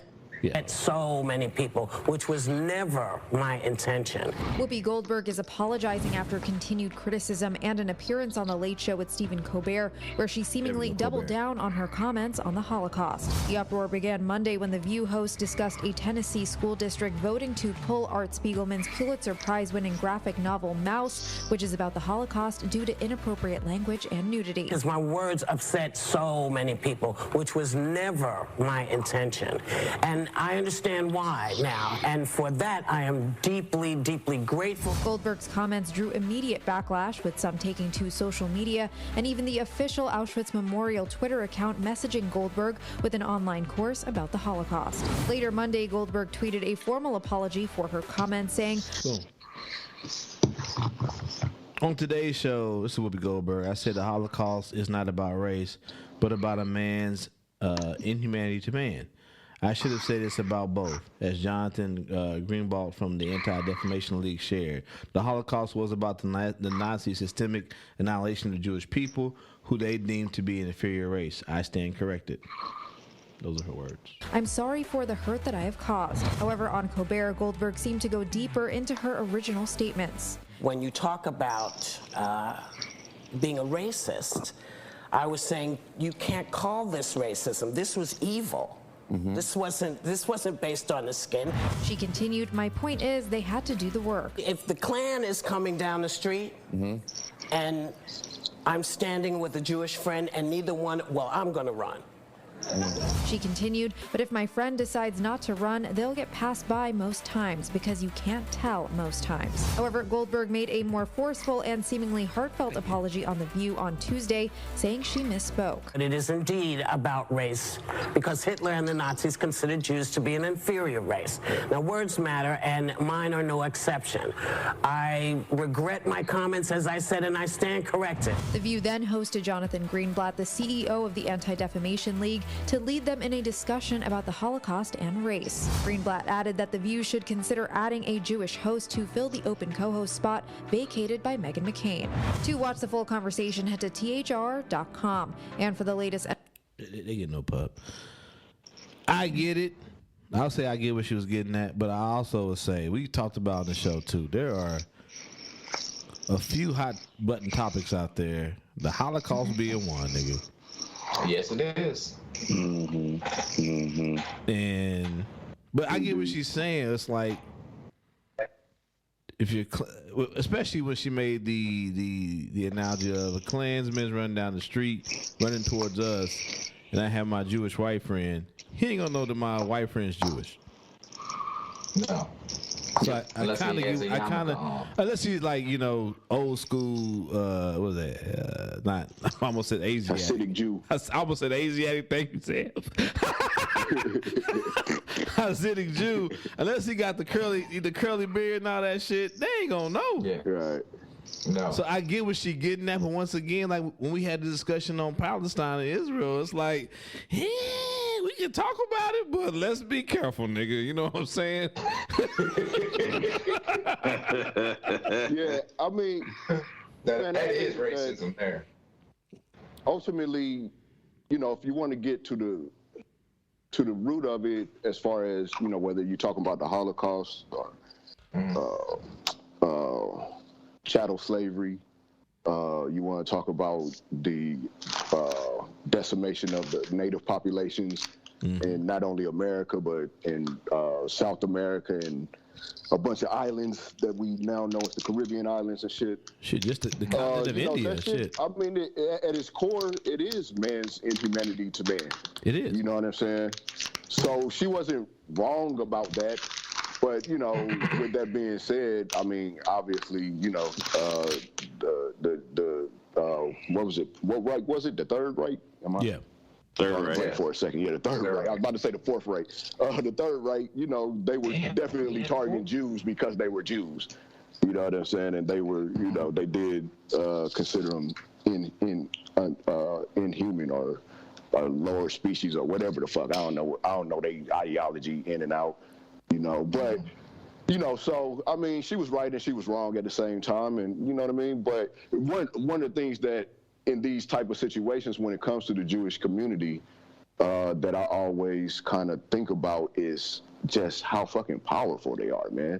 Just, you know, with the, what's it called, the ADL, the Anti-Defamation League? Yes, sir. You know, which is kudos to them, you know what I'm saying? But how when people do in a public space, say some shit that, you know, that they don't like, man, they own it right away. And motherfuckers, motherfuckers be apologizing rather, you know what I'm saying, pretty much immediately. You know, I think Nick Cannon tried to hold out for a minute, you know what I'm saying, you know, but ultimately he apologized. And, you know, I don't know if Professor Griff ever apologized, but, you know, that was a long time ago.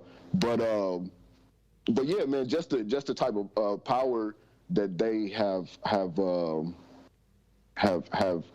gained, you know what I'm saying, consciously, you know what I'm saying, and it makes me think of what we could do as a community of African Americans, Black people, you know, in this country, if we band together in a real way, and you know, and really exerted our collective strength. You know, we could have it. I think we could have a similar effect. You know what I mean? I agree with you, Zeb. I totally agree with that. But what I think the differentiating factor with them though is the economic power, like you said, the economic power that they have and that they carry in the entire country and the world, you know, in general. You know, they control so many things. Like, you know, when you talk about the entertainment industry, like, I was about to say, especially in the media. That's out there. I mean, they have so much power economically that they have the ability to react like that and have those countermeasures in place. And that's one of those where, you know, we always talk about, oh, buy Black, you know, do this Black, do that Black. I think part of our issue, and I may be wrong, and y'all can correct me on this, until, you know, we get, you know, some type of economic structure or control as a Black community like that, we're never going to get that reaction or that response when we have the same type of defamation against us in our history. Well, no, I think that you're absolutely correct. Yeah. I believe that the system is rigged to keep us separate and keep us from co-opting, putting our resources together. I really do think that, in my opinion, it's just my opinion, that the system of economic, you know, gains are rigged against us. The rules are always the rules are always fluid when it comes to African Americans and wealth. In my opinion. I mean, I think that you make a good point. I think that that's true. However, also, and just like what AC was saying, I think that what he's saying is true also, but it has to start somewhere though. Like, you know what I'm saying? So they didn't always have that standing, obviously in Germany back then. You know what I'm saying? And that was like a second Holocaust in Germany at that time, but you know, that's another story. But you know, and in America also, they didn't always have that type of pull. So, you know, but that's something that they've worked towards, that they've, you know, built up. You know, as with anything, it has to be built. So I think that that's something that is definitely doable in our community. Now we have a long history to work through, and a lot of brainwashing, and you know what I'm saying, yeah, we do have a lot of reprogramming to do. Yeah, a lot of reprogramming. Yeah, that's a good word. Do you guys think, and I pose this question to everybody here, do you think that the way we transition to America and the way they transition to America had anything to do with how they got a foothold on what they have and how we are in a place where we are as a community economically? I mean, to get that power. But here's the thing. I think it has damn near everything to do with it. Go ahead, bro. We are slowly creeping down Hotep pathways, but there is. I mean, I'm just saying though, for real talk though. But there is also something to be. There's legitimate talk about when we talk about reparations in the Black community. There were reparations paid out to Jewish communities, Jewish families. They helped build a certain amount of wealth that we were set behind. Even our own fathers who served in. Some of us fathers who served in the military, who withheld benefits of the GI Bill, which we know built the middle class here in America.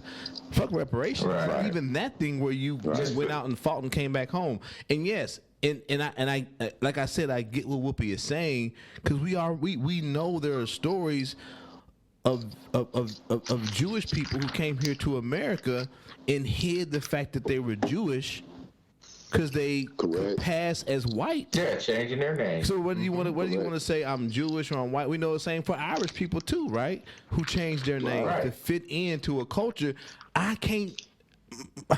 even if my name is change your name to whatever. even if my name is, when I came here, my name is Mutombo McGee, and I changed it to fucking William Chatterfield, I'm still a nigga. You know what I'm saying? I can't blend in. So yes, I mean, even if we all come here together as a certain way, we didn't come here as slaves. We would never be able to blend in. Never. No. You know what I'm saying? Well, that's a good point. Yeah, I didn't. Yeah. That's a good point. Oh, I know exactly what you're saying. So I mean, I don't want to sound Hotep-ish. Should be like, oh, you know, we didn't heard stories where the Jewish people got weather machines and they run the world and all that. And I get it. They have a certain amount of affluence and wealth and things of that nature. I get it. And I kind of want to come back to the point of what Whoopi was saying, where if you want to talk about race, let's take it back to when people were allowed, didn't have to, when you had to. I'm sorry, you know, it's unfortunate. People had to hide their, whether it be religious or if you want to call Jewish a race, that's fine. But you were still able to pass as a white man or a white woman. Right, that's correct. You know what I'm saying? Yep. My black ass still had to go down to my son, had to leave the son downtown, because even though I changed my name to whatever, I'm still a nigga. I can't pass. Right. There are Hispanic people that do it now to this day. Hispanic people that look, Freddie Prinze Jr. I ain't know that motherfucker was Hispanic till a couple years ago. I think I was listening to some Paul Mooney skit, and I was like, oh damn, that nigga is Mexican. I didn't know. Yeah. I mean, yeah, but it happens though, right? And we get like, and we talk about like the separation as far as our communities. The separation of all these communities where we all have to be forced to pass to fit into a European standard. That's the thing that needs to be fucking addressed. Right. And to this day, we still like motherfuckers still trying to pass for white. You know what I'm saying? It's crazy to me. Another prime example too is the Sheens. Yeah, them niggas too. The Sheens. Yeah, them niggas too. But anyway. Charlie Sheen and them. Yeah. You know, but their last name is Estevez. Only Emilio kept that shit. And then to go back to what y'all saying, I don't know. I don't have an answer either as far as like how we get that level of authority and power. I don't know. Well, you know, I just coincidentally, I happened to be listening to some music a few days ago, and it was just on one of my playlists on Spotify and on random, and motherfucking, I hadn't heard the song in a minute, but the story of OJ came on by Jay-Z. And he addresses that shit. You know what I'm saying? Right. He directly addresses a lot of that. You know what I mean? As far as like what we can do, as far as empowering ourselves, and how we can generate community. Right, exactly. You know what I mean? So, yeah, man. I think that's something that's necessary. You know, everybody know America runs off of the greenback. You know what I mean? So it does. But you know, but we also been shown time and time again in this country, whenever we try to empower ourselves, separate ourselves, and get a little get a foothold in it, it gets destroyed by the force, the same forces who don't want us to have that power or that foothold. Exactly. They keep moving the goalposts. Goalposts, yeah. Fuck moving them. They just destroyed the whole stadium, nigga.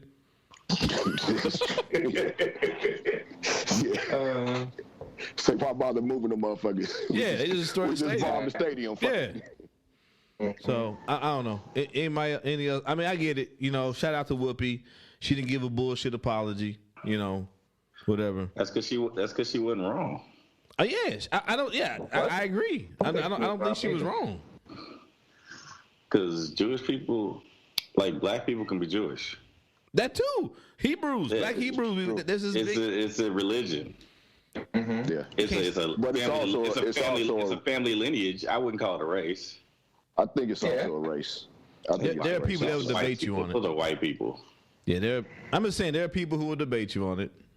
But and they can debate me and they can be wrong. That's okay. Yeah, I know you were saying that too. Race is a fucking social construct anyway. We all one race. Yeah. So I mean, this is true. And so, there you go. All that being said, the way we get back at them, I told y'all before, we need to develop our own fucking word. They got anti-Semitism. We got anti-melanated. For them to come at our black sister Whoopi, that was anti-melanation, and I will not stand for it. I love it. But I like even more. It's we like need some apologies over this bitch. We need some apologies on top. That's anti-melanation. Anti-melanated. But shout out to Whoopi. I mean, I don't. Yeah. And send Gary to lead the discussion on. Damn real. Yeah. You said you're a good Jewish person. Be a good Jewish person. I heard you. I heard you was a good. Damn, I can't say that. Now I'm about to start playing. I want to go. Nigga, we about to head down that road. I want to play Jaime Town, nigga.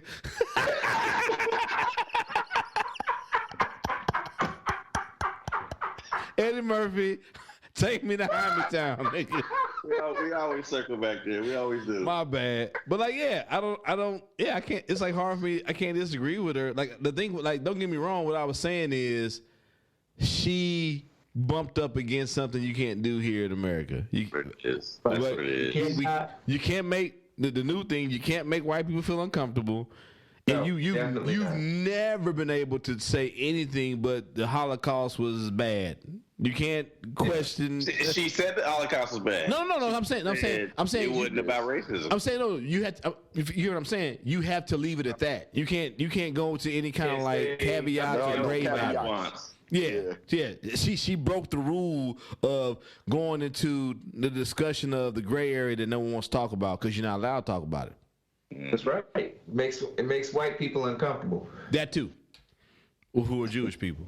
My bad. Damn. Anyway, moving on. Before we get, nigga, we gonna cut our show off in the middle.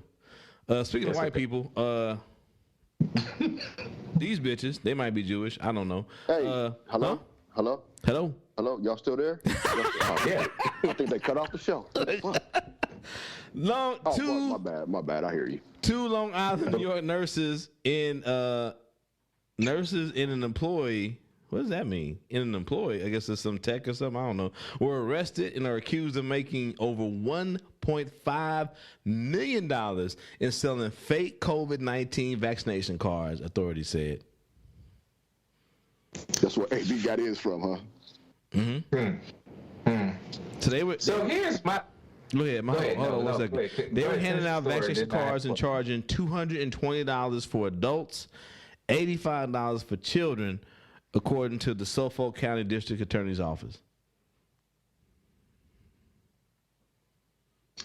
Yeah, I mean, shit. I'm surprised it took this long to find the motherfuckers. First of all, do the math on that. They made $1.5 million. They selling $220, $85 a pop.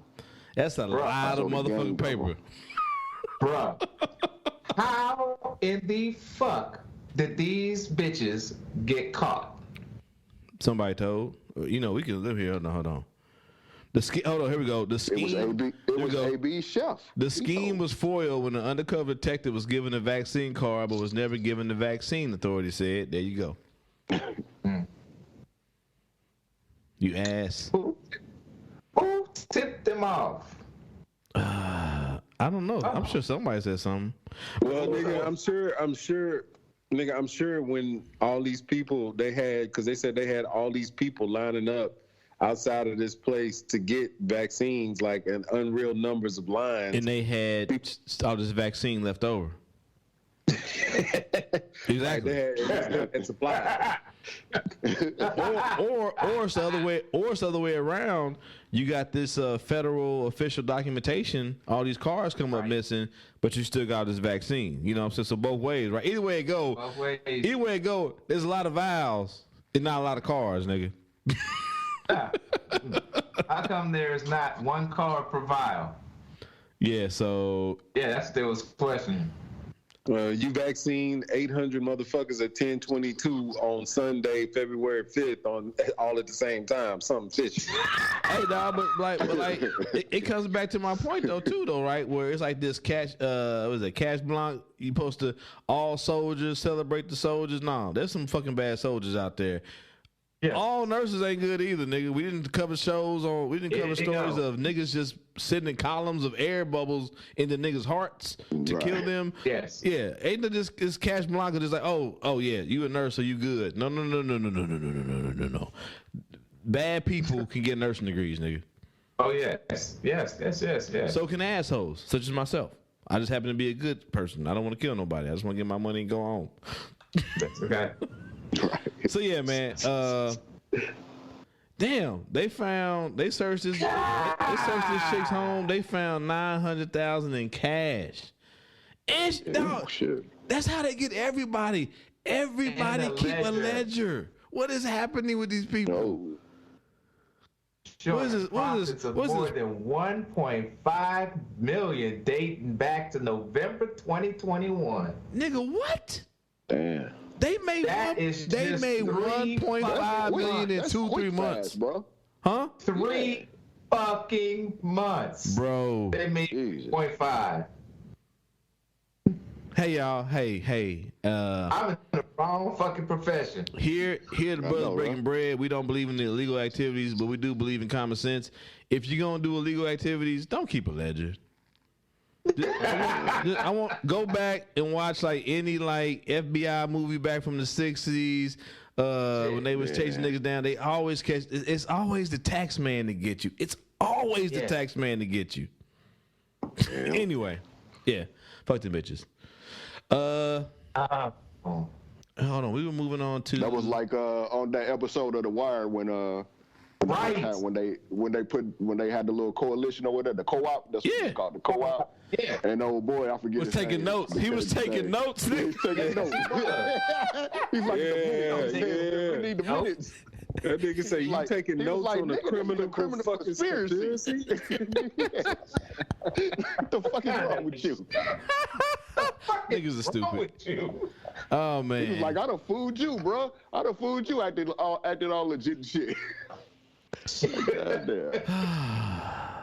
Oh my god, I don't know why I pulled the Fox News link up, but god damn it, I did. I hate myself now.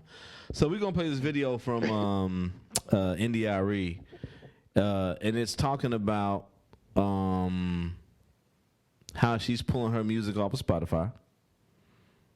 And the big reason is what kicked the whole thing off was Joe Rogan, some of his anti-vaccination COVID shit that he got going on had going on, and Neil Young said, you know what, I don't want none of my music on Spotify. So he was the first because Spotify pays Joe Rogan. Joe Rogan has an exclusive deal with Spotify. There we go. Yeah. And so then you'll hear NDRE kind of break it down. It's a 5-minute video. Of course, show notes. Go to them if you want to hear the whole thing. But in the first couple of minutes, she breaks down how artists are paid a certain percentage, which is a very low percentage, but they got enough money to pay Joe Rogan.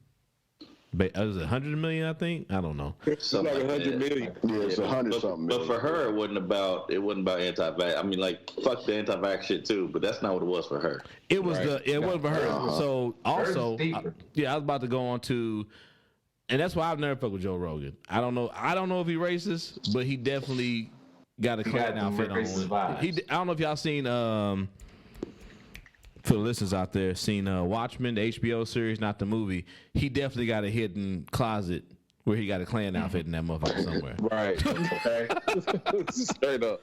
So, yeah. And I don't want. Yeah, this is Fox News. So yeah, but yeah, you hear it, and you hear Indy Irene. And, hey man, Indy Irene done aged pretty well. I ain't gonna lie. She has. Yes. Amen. She's always been a beautiful woman. No, she never been ugly. I'm just saying that. Yeah, you know, sometimes you never know. You never know what the fame and she never went out of her way to like accentuate it in a kind of whatever way, classical way or not class, whatever European way. But yeah, but she kept it. Well, no, she kept it under wraps. She used to always have the hair wraps and.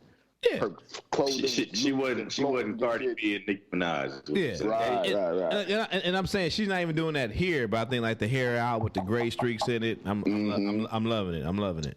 Let's go. Yes, I am. Oh shit, my bad. But I decided to ask. I'm gonna wind it back. My bad, y'all. I had mute. Hey, y'all. I want to leave a short message here about why I decided to ask my music be pulled off of Spotify. So check this out. No white people. It says, okay, take me to this one. And the guy goes, okay. I goes, is that in a good neighborhood? So in case you don't know that man's voice, this is Joe Rogan telling the story. So Indy Irie decided to clip it into her video. Like, oh, yeah. Guy barely speaks English. He takes us there. We get out, and we're giggling. Oh, we're going to see Planet of the Apes. We walk into Planet of the Apes. We walked into Africa, dude. We walked in the door, and there was no white people. I empathize with the people who are leaving for the COVID disinformation reasons, and I think that they should. I also think that Joe Rogan has the right to say what he wants to say. I also think that I have the right to say what I want to say. So as an artist who builds, Spotify is built on the back of the music streaming. So they take this money that's built from streaming and they pay this guy $100 million, but they pay us 0.003% of a penny? Just take me off. I don't want to generate money that pays this. Just take me off. That's where I'm at. And I know that I'm actually, to be honest with you, surprised that my statements were picked up, because I thought people weren't really going to listen to me because that's what I'm used to from the industry. But I'm glad that I am being heard, and for that reason, I want to clarify my statements. Again, this is why. Watch this. So once again, this is Joe Rogan's voice. You know, the nigger thing. Yes. Saying the word nigger. Well, you've already said nigger. D is just like nigger. Saying nigger. She's calling you a nigger. It's like this boy that he's a nigger, but starts calling them niggers. Word nigger. There should be a word like nigger, especially like the word nigger. That's our nigger. About niggers. He says nigger. Guy, a nigger. And there are niggers. Start saying nigger. Allowed to use the word nigger. Out the word nigger. See nigger. Word nigger. Say nigger, and he couldn't say nigger. And what's nigger? So we know how social media can be. Things can be doctored, people are taken out of context. It's happened to me many times. However, I want to be clear, in no uncertain terms, where I stand on this is that he shouldn't even be uttering the word. Don't even say it under any context. Well, I mean, that's pretty clear. Mm-hmm. Cut and dry. Man, look, I'm gonna say this, man. I have been a watcher and listener to Joe Rogan's podcast. You know what I'm saying? I never really got into his comedy, but I don't even know how I got on his podcast, but I just, once I realized that he had a podcast, and I caught an episode with somebody, and I thought it was I thought it was a good conversation. Then I saw like the variety of guests that he has on and blah, blah, blah. So, I tune in from time to time. I never knew any of this shit, you know what I'm saying, until today, literally until today, when who posted it up in the James, I think, right? I forget who I think that's who posted in the thing. But yeah, man, and so, man, look, I agree with her, man. There's no, for what reason? You know what I'm saying? There's no, and I know that the shit was spliced up and shit, you know what I'm saying? That wasn't just a one conversation, but that's even worse. You know what I'm saying? Because it wasn't just one, it didn't seem like it was just one conversation, at least, you know what I'm saying? And he seemed quite comfortable saying nigger, out of his mouth. That wasn't nothing that was unusual per se for him to say, I don't believe. But how do we know he's not black? He might be a black Jew. He might be black Jew. I'm trying to tell you. He's an Israelite. He Hebrew Israelite. He might be a Hebrew Israelite. And I feel you, Zeb. I'm the same way with like Bill Disappointed. Maher, you know what I'm saying? Yeah. Bill Maher, yeah. I used to fuck Maher. And I think more I fucked with him because the atheist in me, like it kind of spoke to me where it's like as far as somebody out there, and then also having kind of like a wild side as far as like talk, he seemed to be speaking truth to power as far as like, taking a stand against like both Democrats and Republicans for the most part. But then come to find out he just a rich fuck boy. You know what I'm saying? So I feel it. I mean, I was kind of like, damn, I can't fuck with this motherfucker no more. I ain't watching this shit. He out here saying nigger, and all this shit. Got all these motherfucking Klan sympathizers on his show, and you know, he and ha with him. I can't really. I felt the same way, bro. It broke. It kind of not broke my heart, of course, but it was like, damn, somebody I can't really fuck with no more. Yeah. Yeah, man. Yeah. I remember back in the news radio days. You know what I'm saying? Yeah. It's just anti-melanated, man. I don't know what to say. Anti-melanated, bro. Trying to tell you, man. Yeah, I feel it.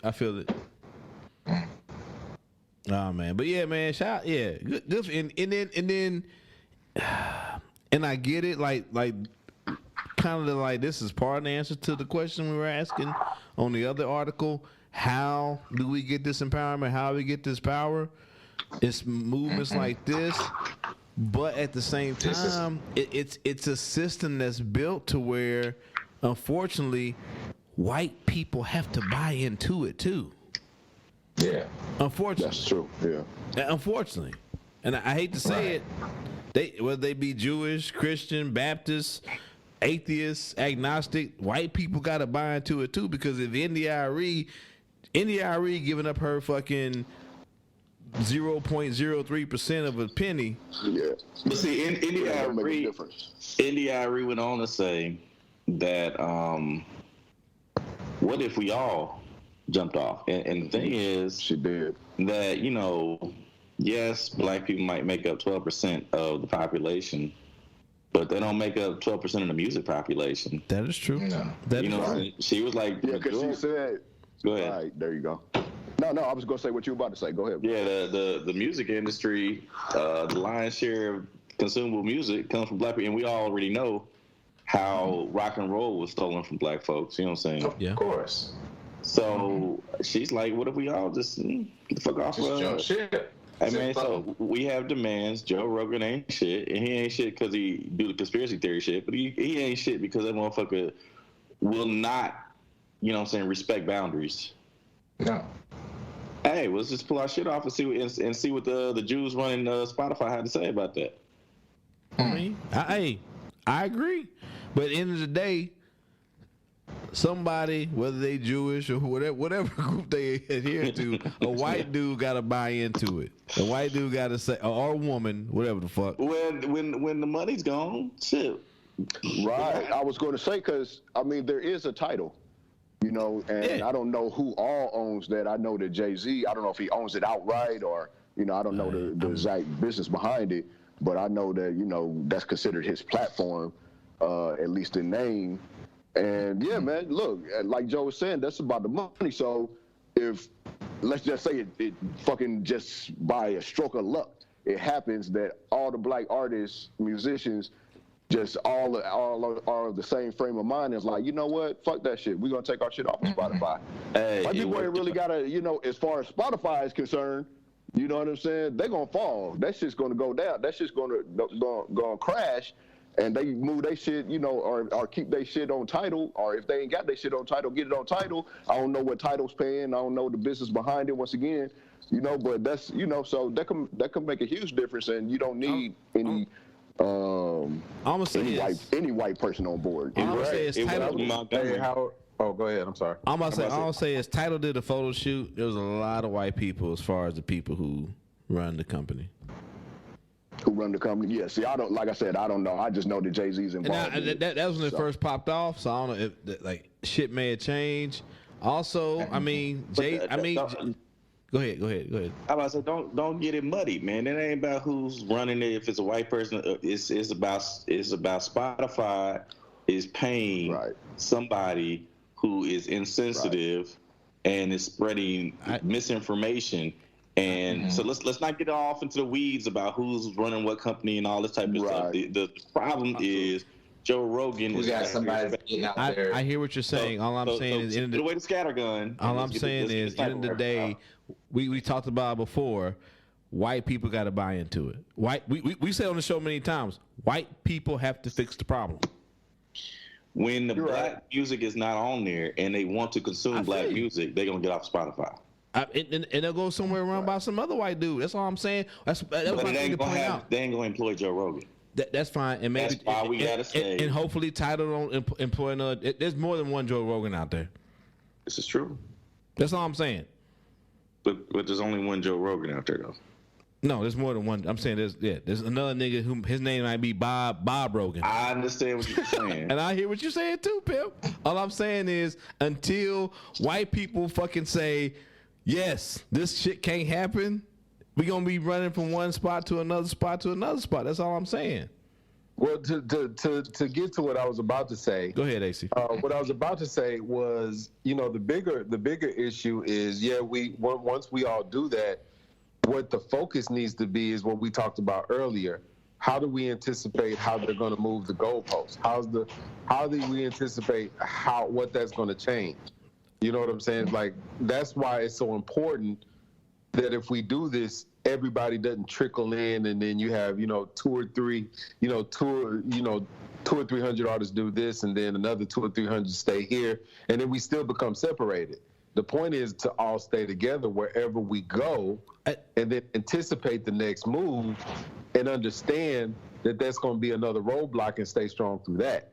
Yeah, we got to, and I get it. And I said before, like I just said, like literally 10 minutes ago, they don't move the goalposts. They blow up the goddamn football field, bro.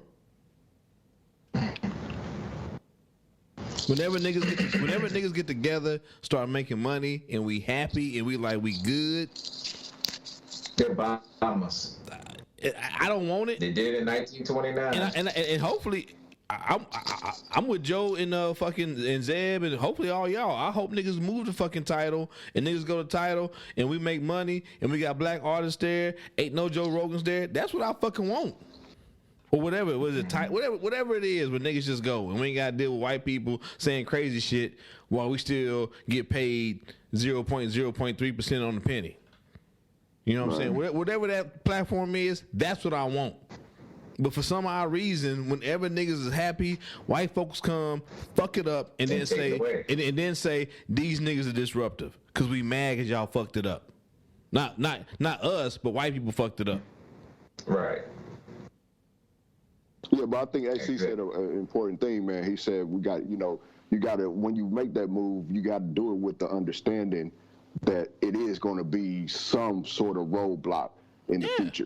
That's going to be put up, and be ready and willing to do whatever it takes to fight through that. I mean, we didn't have to do it our whole history through this country, man. Exactly. It's always been one thing or another. So that's pretty much par for the course. It's par for the course, but. Yes, it's par for the course, man, but that can't dictate what we do. No, it can't. You know what I mean? It can't dictate what we do or what we should try to do. But I'm trying to say is, you think niggas in Greenwood didn't know the fuck that this is gonna happen? You think them brothers and sisters who had them shops? You think motherfuckers in Rosewood didn't think that wasn't gonna happen? And countless other cities didn't think this was gonna happen? Yeah, we got to stay strong. Right. We got to stay strong. We need to stay strong. And in my voice, the 5 people who may listen to us, please stay strong. Don't break. All right. You know what I'm saying? Don't break. But like niggas know this is gonna happen, and then we forget and we break. So don't break, y'all. That's all I'm trying to say. Don't break. That's my only point. We can just keep moving. Like I think we all agree. I hope we all agree. Like I don't want to fuck with the Joe Rogans or Bill Maher's of the world, nigga. Just like we don't need them. They're not good for us. They use us to whatever the fuck to satisfy their listeners, and then once they don't need us, they say fuck us. So fuck them. It's a shame that our fathers and mothers are killed, and we can't even see them anymore. It's a shame that we have to go to the graveyard and bury them. And we have tears, and we shouldn't have tears. We need our fathers and mothers to be by our side. Yeah. I look into the past and beyond the seas, cause honestly, the plan wasn't to honor me. We was brought here as objects of economy, and since conditioned against living in autonomy, it bothers me, dumb that we become realities or George Floyd's, not poised for mankind to see. Instead, murdered and killed like Philando Castile, with no channels to heal and no time to breathe. They don't see George Washington Carver, or Bessie Coleman, or Richard Greener that went to Harvard.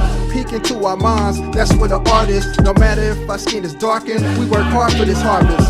While facing despair, hate, and sadness against the wind, grin and bear waste that's added.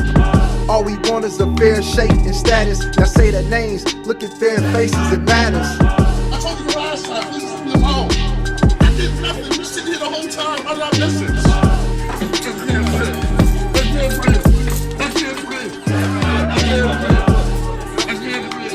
let it be written. So let it be done.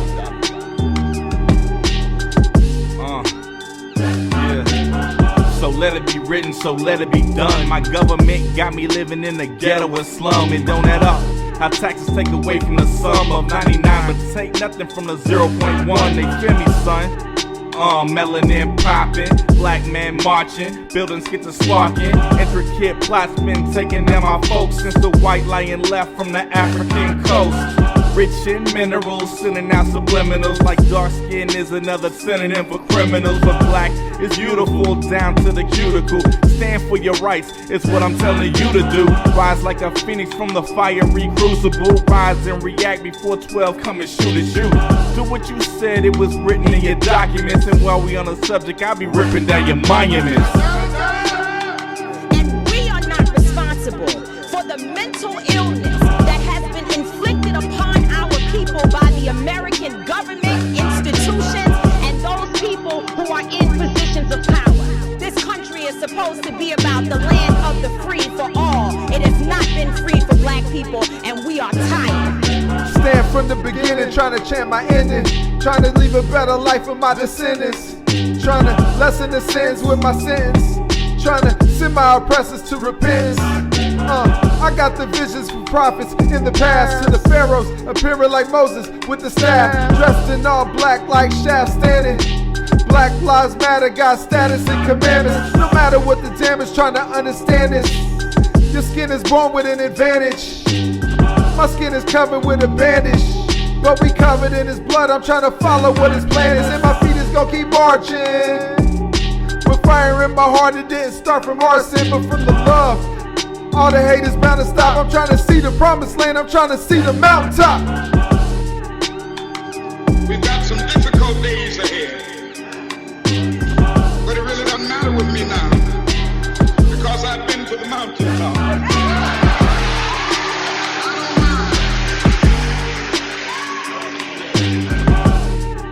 I just want to do God's will. And He's allowed me to go up to the mountain. And I've looked over. And I've seen the promised land. I may not get there with you. But I want you to know tonight that we as a people will get to the promised land.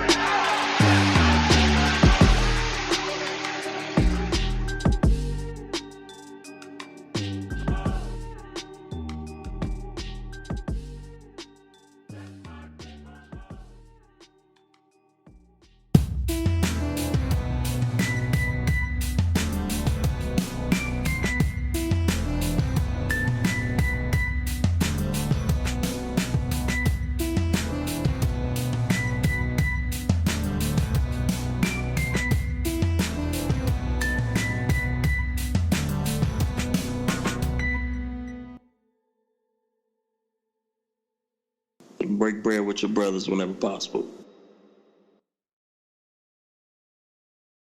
At Walgreens, we know February is the season for LOVE. It's also something sweet for your sweetheart season. Or my favorite, wait, that's today's season? Or the just found out my kid has a crush season. Good luck, Mom. This Valentine's Day, Walgreens makes it easy to quickly get last-minute gifts with pickup in as little as 30 minutes. Because if it's Cupid season, it's Walgreens season. Right now, select fragrances are 20% off. Offer valid through 2/26 while supplies last. Restrictions apply. See Walgreens.com for details.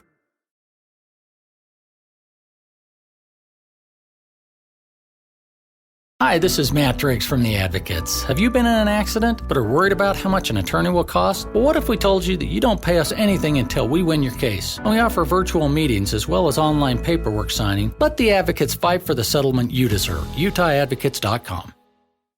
from the darkest bowels of the interwebs. This is the Hooker and DB podcast. It's free. This is totally free, by the way. We'd never charge you for this, of course. Okay, here we go. The free crap. The Hooker and DB podcast.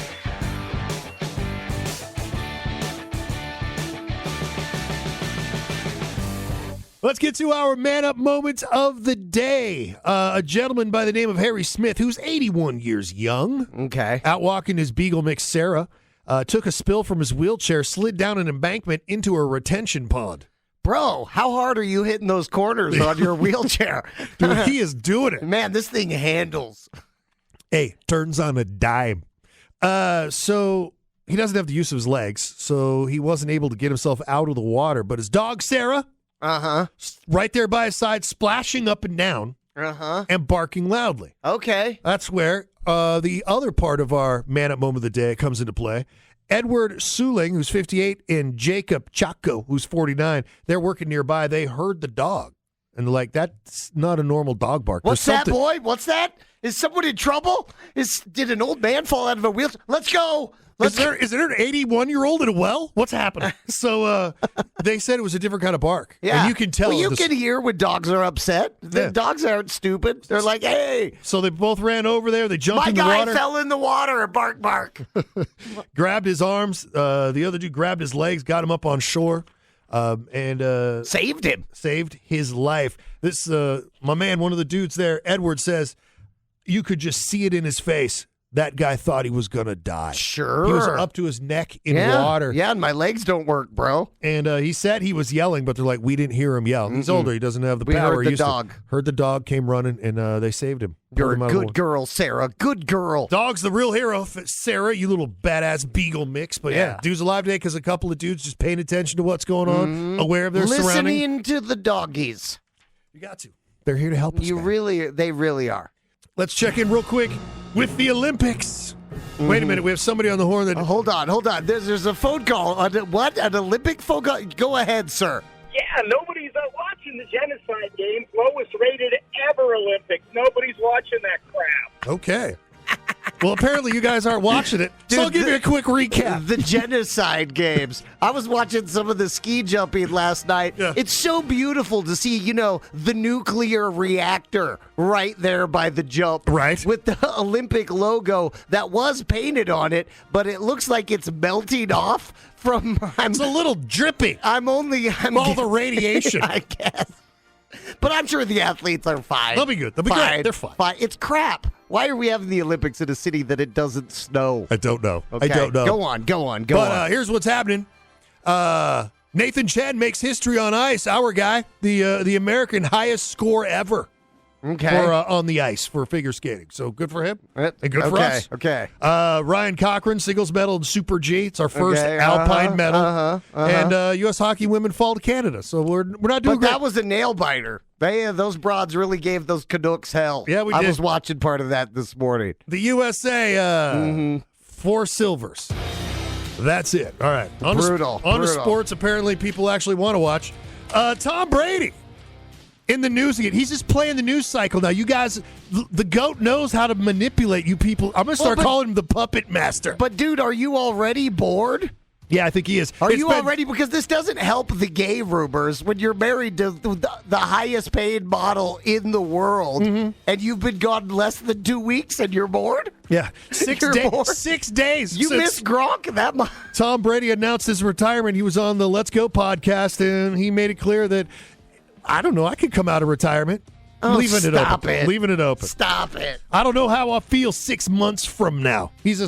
Tom Brady, he's playing with his fans. That's what it is to me. I believe he's playing the media. Dude, he could come back, go somewhere else, do something else. He says, I'm not looking to do that, but at the same time, I think you have to be realistic. You never know what challenges are going to be out there. So.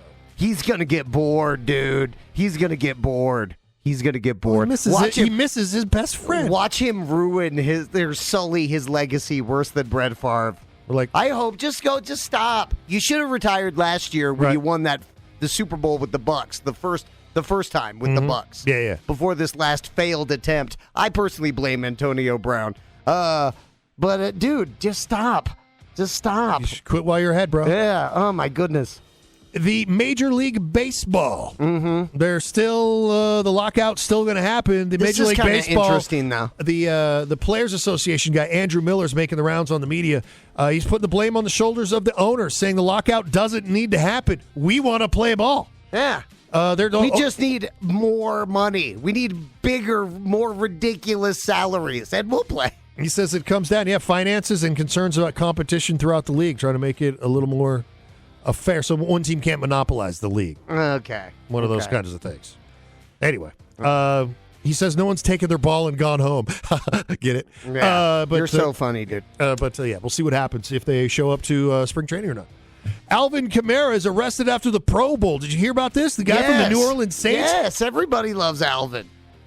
The Vegas police called to the hospital where he was and someone else was, and he was arrested, taken into custody without incident for a battery. Apparently, at a nightclub. So resulting in substantial injury. Someone was hit pretty hard at a nightclub after they won the Pro Bowl. Yeah. At like 5 p.m. Who goes to the clubs in Vegas at 5 p.m.? Or is he still up from the night before? Yeah, that's got to be it. That has to be. That has to be it. But he played in the game. Yeah, but he played in the game. He did, yeah. So there's no way you stay up celebrating by There's no punching way fools. you stay up all night playing a game and then go out and party again without cocaine. There's no way. Dude, that doesn't happen. he's in the NFL. Yeah. They get the good stuff. Okay. They have a better guy than I do. That's What all are I'm you gonna say. doing, Alvin? Come on, stop it. Let's talk Super Bowl. It's coming up. Everybody watches and waits to see what's going to happen. The Super Bowl predicted by Madden 22. Because that game is so realistic with the stats and all that. They have the Bengals entering halftime down 14-7 to the Rams. Then it's Evan Money McPherson's leg that wins the day. The Madden 22 game predicting that the winning field goal is how it's going to come down to a 24-21 win.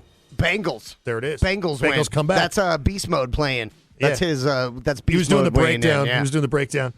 Joe Burrow's come away with the MVP after a 300-yard performance. Dude, I would love. That's what Madden says. I do not think it is possible for the Bengals to win. I really do not. Aaron Donald, Von Miller, and all the Rams defense are going to be in there like swimwear with that Bush League O-line that the Bengals have. But I would love to see it. I would love to see it. It would be good. I would love to see it, but it's not. He's going to get a Von Miller enema about the second quarter. And before we roll out of here, we got to get you hip to the brand new show that DB's in love with. Break it down for the people. Oh, dude, the Stephen A. Smith show on the ESPN Plus app. He's got this new segment. Well, I'm new to the show. Okay. I'm new to the show. I know it's like maybe about a year old, but it's called Ain't No Way! Oh, you mean this show? Ain't no way! It's so good. If you haven't seen it, it's so good. I was laughing out loud doing cardio at the gym yesterday watching this. It was so fun. Ain't no way! Catch it on ESPN Plus, right? It's so good. Let's get to the Rock Hollywood headlines. The Who are going on tour. Nice. Roger Daltrey, Pete Townsend, and his Windmill will be taking the stage. It starts April in Hard Rock Live in Hollywood, Florida.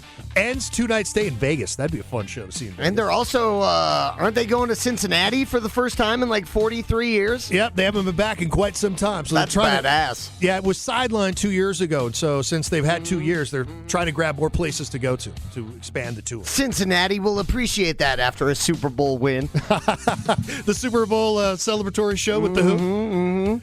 There's going to be history made at the halftime show for the Super Bowl this year. Yeah. There will be people up there signing for the halftime show. Okay. Along with Eminem and Snoop Dogg. Nice. The first time they've ever had someone who knows ALS to be out on the field, so deaf people will follow along with what's going on. Awesome. Right on. It's the first, so we had to mention it. The Razzie nominations are here.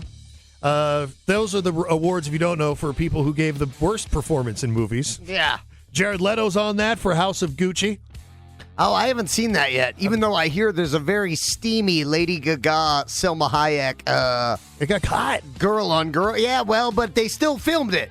So it still makes me happy to know that it happened. It exists out there somewhere? No, it still happened. They kissed. I love it.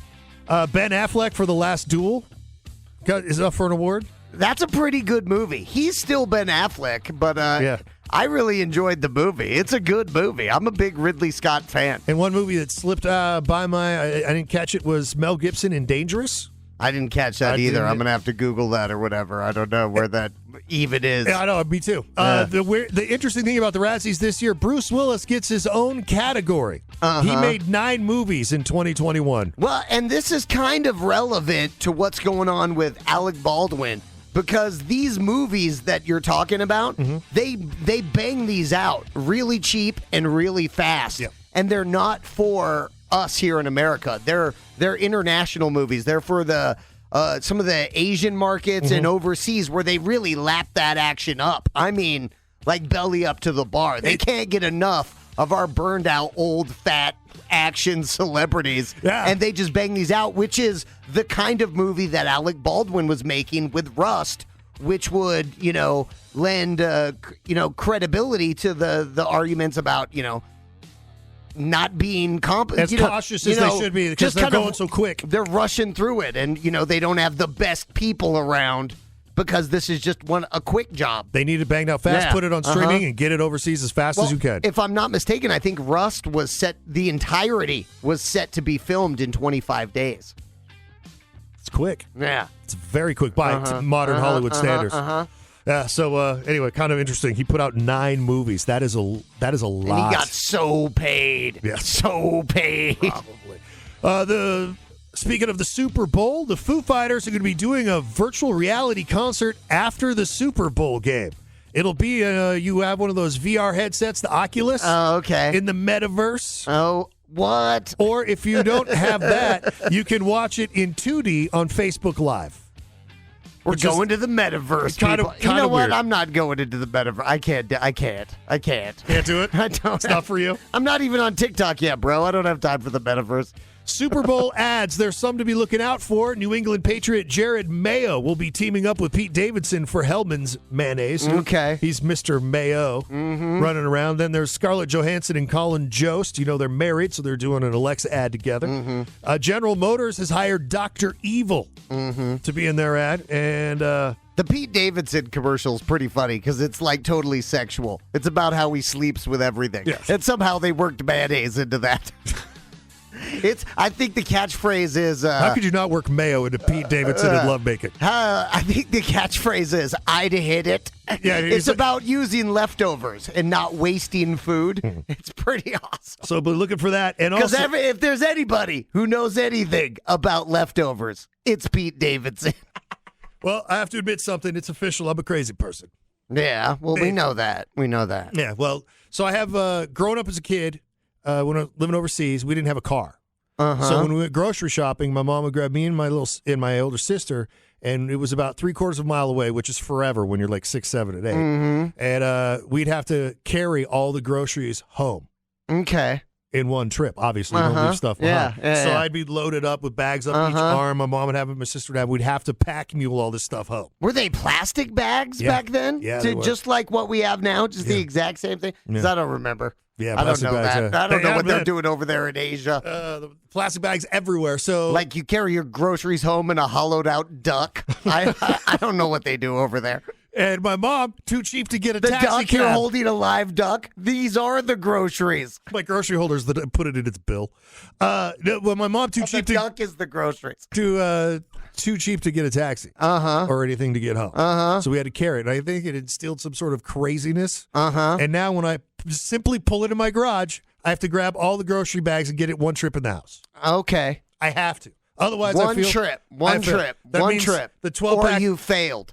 Yeah, the box of beer, the 12-pack of soda, all my grocery bags, all of it has to be in one trip. Otherwise, I failed. Okay. And it doesn't always work. I lost. Of course not. Last weekend, I lost an entire bag just all over the floor in the kitchen when I went running inside. Because I put too much stress on the bag. Cheap plastic bag, ripped and stuff. Well, I thought I'd put it out there. Am I the only crazy person out there? I guess I'm not. So that's kind of a little bit of an ease for me. Like Justin does the exact same thing as me. Trish has a little life hack for you guys. Okay. Groceries. IKEA, for you. Or for anyone. Yeah. Anyone else who's a little nutty like me. She also has to do it in one trip. IKEA blue bags and a wagon. This girl don't play.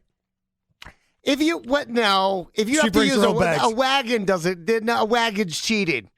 A wagon is cheating. I was going to ask you about the wagon. That's not. No, disqualified. You're out. It's by your own power, with your own arms and hands. You have to do it. Yeah, the wagon is out. Okay. And how far are you moving your groceries? That's what I was wondering. How do you just pull a wagon into the house? Yeah, do you have a ramp? Do you have a grocery wagon ramp? Oh my gosh, do you have a grocery dock? That's a lot of groceries. Dang. Michelle is just like me, so much so that she has to get all the groceries in one trip. Her husband 3D printed her a grocery bag holder. Now she can do like 4 bags per holder. Wow. And apparently somebody sent me a link. You can see it on the post on our Facebook page, Hooker DB. Amazon sells them for crazy people like us to get all the grocery bags in one trip. You need one. Ashley keeps a laundry basket in the trunk. Okay. So she does the laundry basket. Everything goes in the laundry basket. That's how she gets it. That's pretty handy. Like one of those big, shallow. Okay. Yeah. I dig that. That's awesome. That works. A shout out to Rock family member. I've never put this much thought into groceries ever. Ever. Dude, most normal people don't. And my mom, my mom used to sell donuts at the junior high she worked at. Mm-hmm. So we'd have big boxes of donuts and sodas and just all that. But like, I've never put even close to this much thought into. Wow. You guys, you really do think about this. You're thinking about this hard. And the last one here comes from Jade. I compete for everything. Okay. Literally turn everything into a competition. Groceries, doesn't matter. I do it faster than the time before. Did I do it better, smarter? Did I go in one go versus two? I'm also the mean parent who beats their kids at board games and video games. I don't play to lose no matter what it is. Yeah. Wow. I don't think you're doing no mercy on your children. I don't think you're doing your kids any service letting them win. No. And you got to stay dominant over those little guys. For as long as you can. It's important that your children always respect your authority. That's why, pro tip, parenting dad move, you let your sons, you let them see you naked while they're toddlers. And then never again. Never again. So in their minds, it's you. It's the Death Star. You're some huge Adonis. Yes. Striking fear in their hearts. Okay. It's all about getting in those kids' heads and staying there. There you go. Life hacks aplenty here. Nice. Here comes your Tacky Trash News Flash. This is hilarious. Up in Oregon, a woman says she was tricked into thinking she was a DEA agent in training. Apparently, she was going to the local college for criminal justice.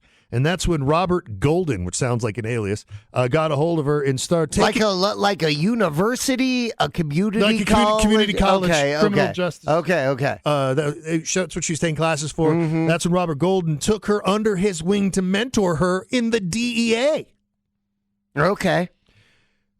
He was recently charged with impersonating a DEA agent after Portland police spotted a bulletproof vest in an open trunk of his parked car that said DEA on it. And they're like, that doesn't look right. So they started asking a couple of questions. They found this whole scam out.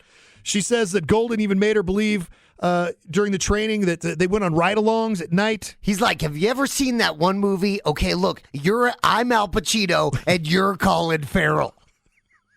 They developed confidential informants by speaking to the homeless people. Right. Well, yeah. He put red and blue lights in the grill of his Dodge Charger to make it even more official. He'd flick it on every now and then, which is impersonating an officer, which is very, very against the law. Hey, what? You can't just have... I'd like to have lights. I'm thinking about adding lights to my car just so I can just to let people know I appreciate them. Hey, looking good. Whoop, whoop, whoop. Helped her, training her to use a gun, the ride-alongs, eventually... So did he sleep with her? Did they put the P in the V? Did the train go in the tunnel? He told investigators that he and the woman, listen, we're just into some hardcore costume play. So were they romantic? No.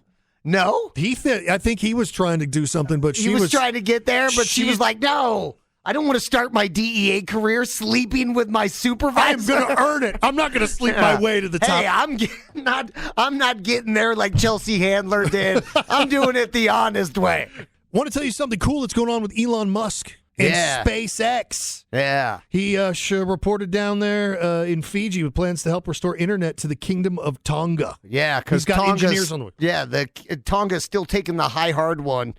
No internet at all after the big volcanic eruption, tsunami no internet at all. Can you imagine? You're already on an island. No, you're already on an island in the middle of nowhere, and now they take away Corey Chase. Yes. My God. What are you going to do? I don't know. I'm surprised the whole country is in a state of panic. In case you don't know, there's giant cables underneath the ocean, and that's how they get their internet the old-fashioned way. So that eruption damaged an undersea telecommunications cable. It's going to take months to go find that and haul it up and repair it and drop it back down. So SpaceX, he's got that Starlink satellites that help bring satellite internet to places.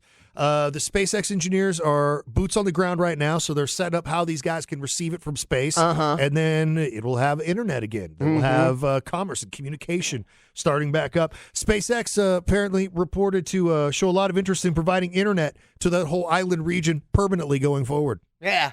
Yeah, if it works out. So Buddha and I were just talking with a local lady, Verna, super Tongan, can't say her last name, who was very, very lovely, but telling us about everything they're dealing with over in Tonga since the tsunami and the volcano, and how the people in Tonga, through the power of Twitter, personally sweated Elon Musk into this.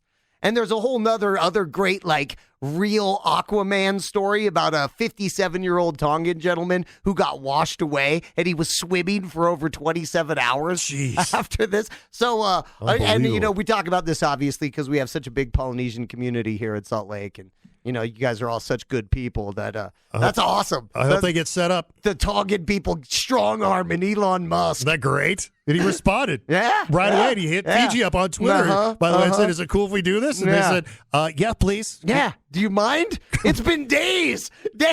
No one's buying Amazon. No one's looking at porn. It's a nightmare. It really is. By the way, families are having dinner. Elon, please help us. In case you're wondering, it's just the internet. They gave cell phones to shrimp fishermen in Chile, and it changed their industry because they stopped getting screwed by big companies because they could look up the price of shrimp. It's it's simple things like that for these island communities where they need the internet to. It's a global situation. It's information, man. It's how information. Absolutely. So I hope he gets it up and running. And very cool. Shout out to you, Verna, bro. Yeah. Did you see the video? I'm loving the video. And also, this is a little something extra for me because my daughter lived with me when she was a teenager through junior high and high school. And it reminds me of this is the fun part of parenting sometimes, to find out what they get into, what they find interesting, what they gravitate to. My daughter loved old, rock t-shirts before it was a thing. Well, I'll tell you what, today, I'm in the market for a Bob Seger t-shirt for my boy. So my wife, for the company my wife works for, and again, I'll just say this, they do not want me saying the name of, they don't want me to be associated with They don't like the likes of us. Yeah. But my wife works for a very reputable, very cool company, and they do stuff all the time, and they sent out a record player because they're kind of their corporate motto this year for 2022 is good vibes. Okay, so they sent her. fun. So they sent her out a record player or a turntable. I don't even really know how to say it, but she has this thing in our house, and we don't have any vinyl at my pad. We don't. Everything's on the iHeartRadio app or whatever you're using. But you should be using the iHeartRadio app. And so we up here, Hooker and I here at the radio station, were kicking around the front office yesterday, and there's some Bob Seger records that are some freebie swag that we have here at the radio station. And our good friend at the front office, Katie James, said, "Hey, go ahead, take them." So I took home a couple Bob Seger records, and just so my wife could use it. I also ordered her a Doors record because my wife's a way back in the day Doors fan. Yeah, Jim Morrison fan. She's even got a Doors tattoo, and so, but my son Connor, my 13-year-old son, is really locked on to this.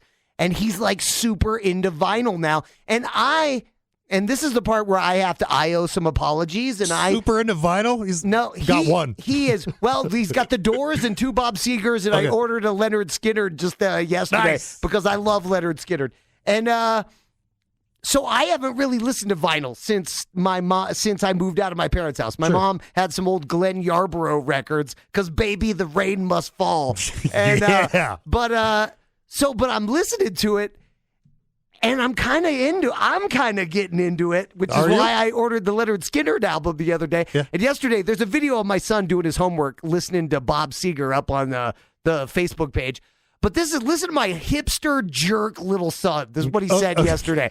So I asked him, like, so why are you? I asked him what the deal was, like, because we've all listened to music all the time. He's got a radio, he's got a Bluetooth speaker in his bedroom. He's got, all of us have. There's music all over everywhere. I work in radio for a long time. Love music. And I asked him, I was like, why are you what's the who cares? It's just music.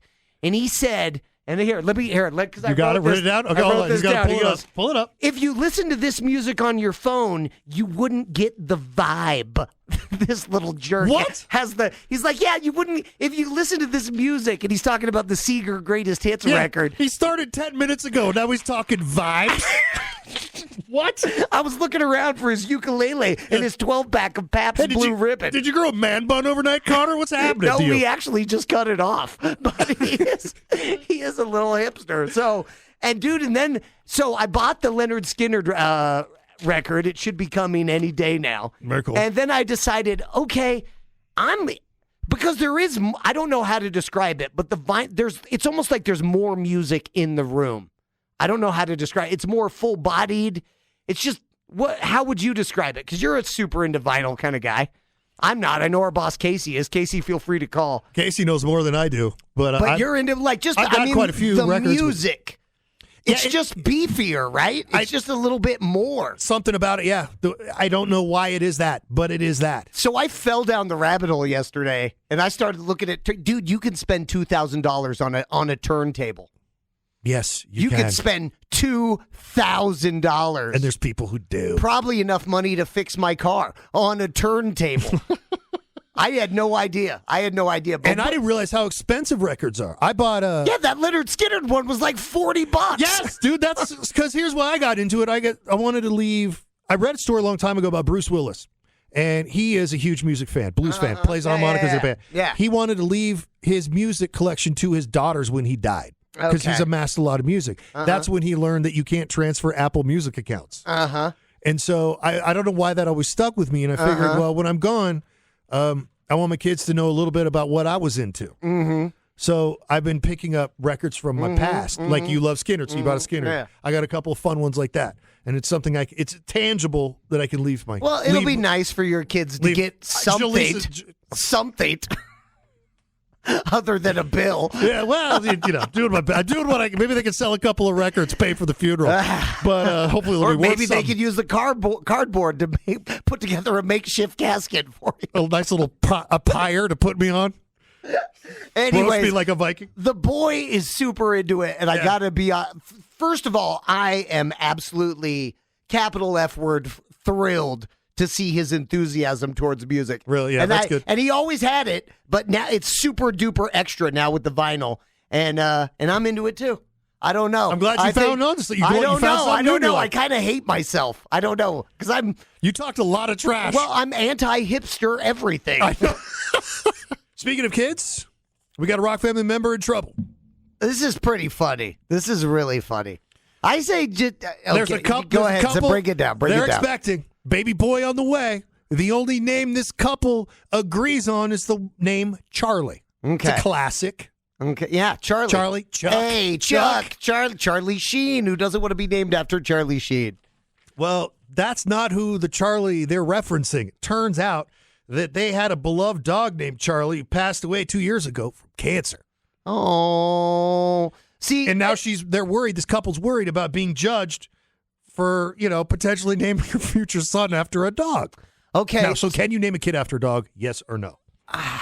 It feels like no, but there's it feels like no, but there's extenuating circumstances. Sure. So in my house, we have a lab who is starting to get older. We just found out, we were digging through some records. He's just over 10 years old. So he's entering he's entering the winter of his doggy life. Sure. And it's very emotional. We're kind of like, his teeth are getting a little the face is white, his teeth are a little messed up. Yep.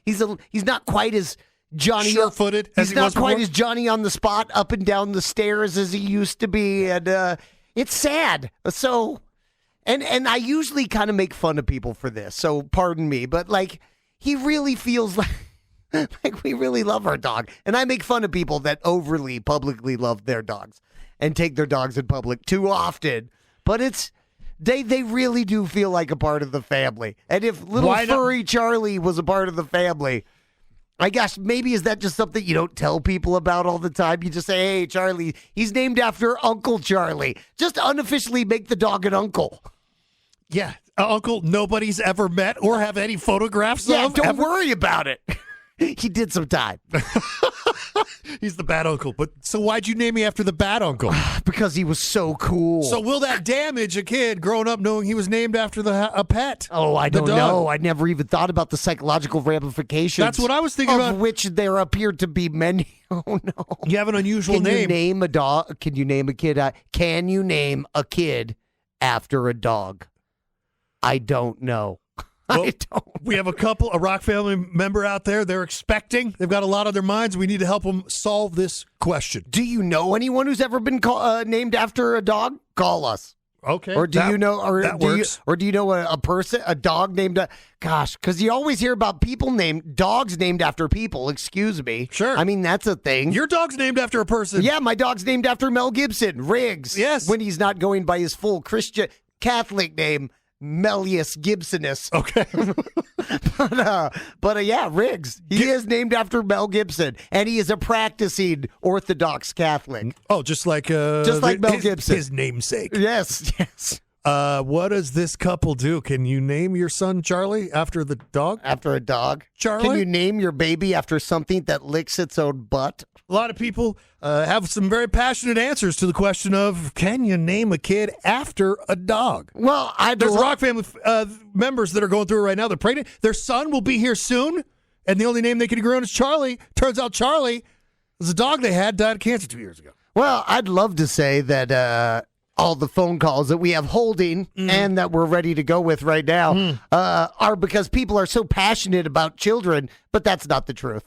People care more about dogs than they do about kids. Look, let's stop lying to ourselves already, okay? Want to stop lying to yourself? Elizabeth? I got two dogs, one kid. Elizabeth would like you to quit lying to yourselves, everybody. She Okay. commented on Facebook, if you want to be disappointed, do it. That dog was probably the best dog ever. Does the baby have that potential? Ooh. But see, and but you can always be like, I wish you were as good as the dog you were named after. You're always going to be confused. Every time you say the name, the dog's memory is going to be evoked. You can't separate the two.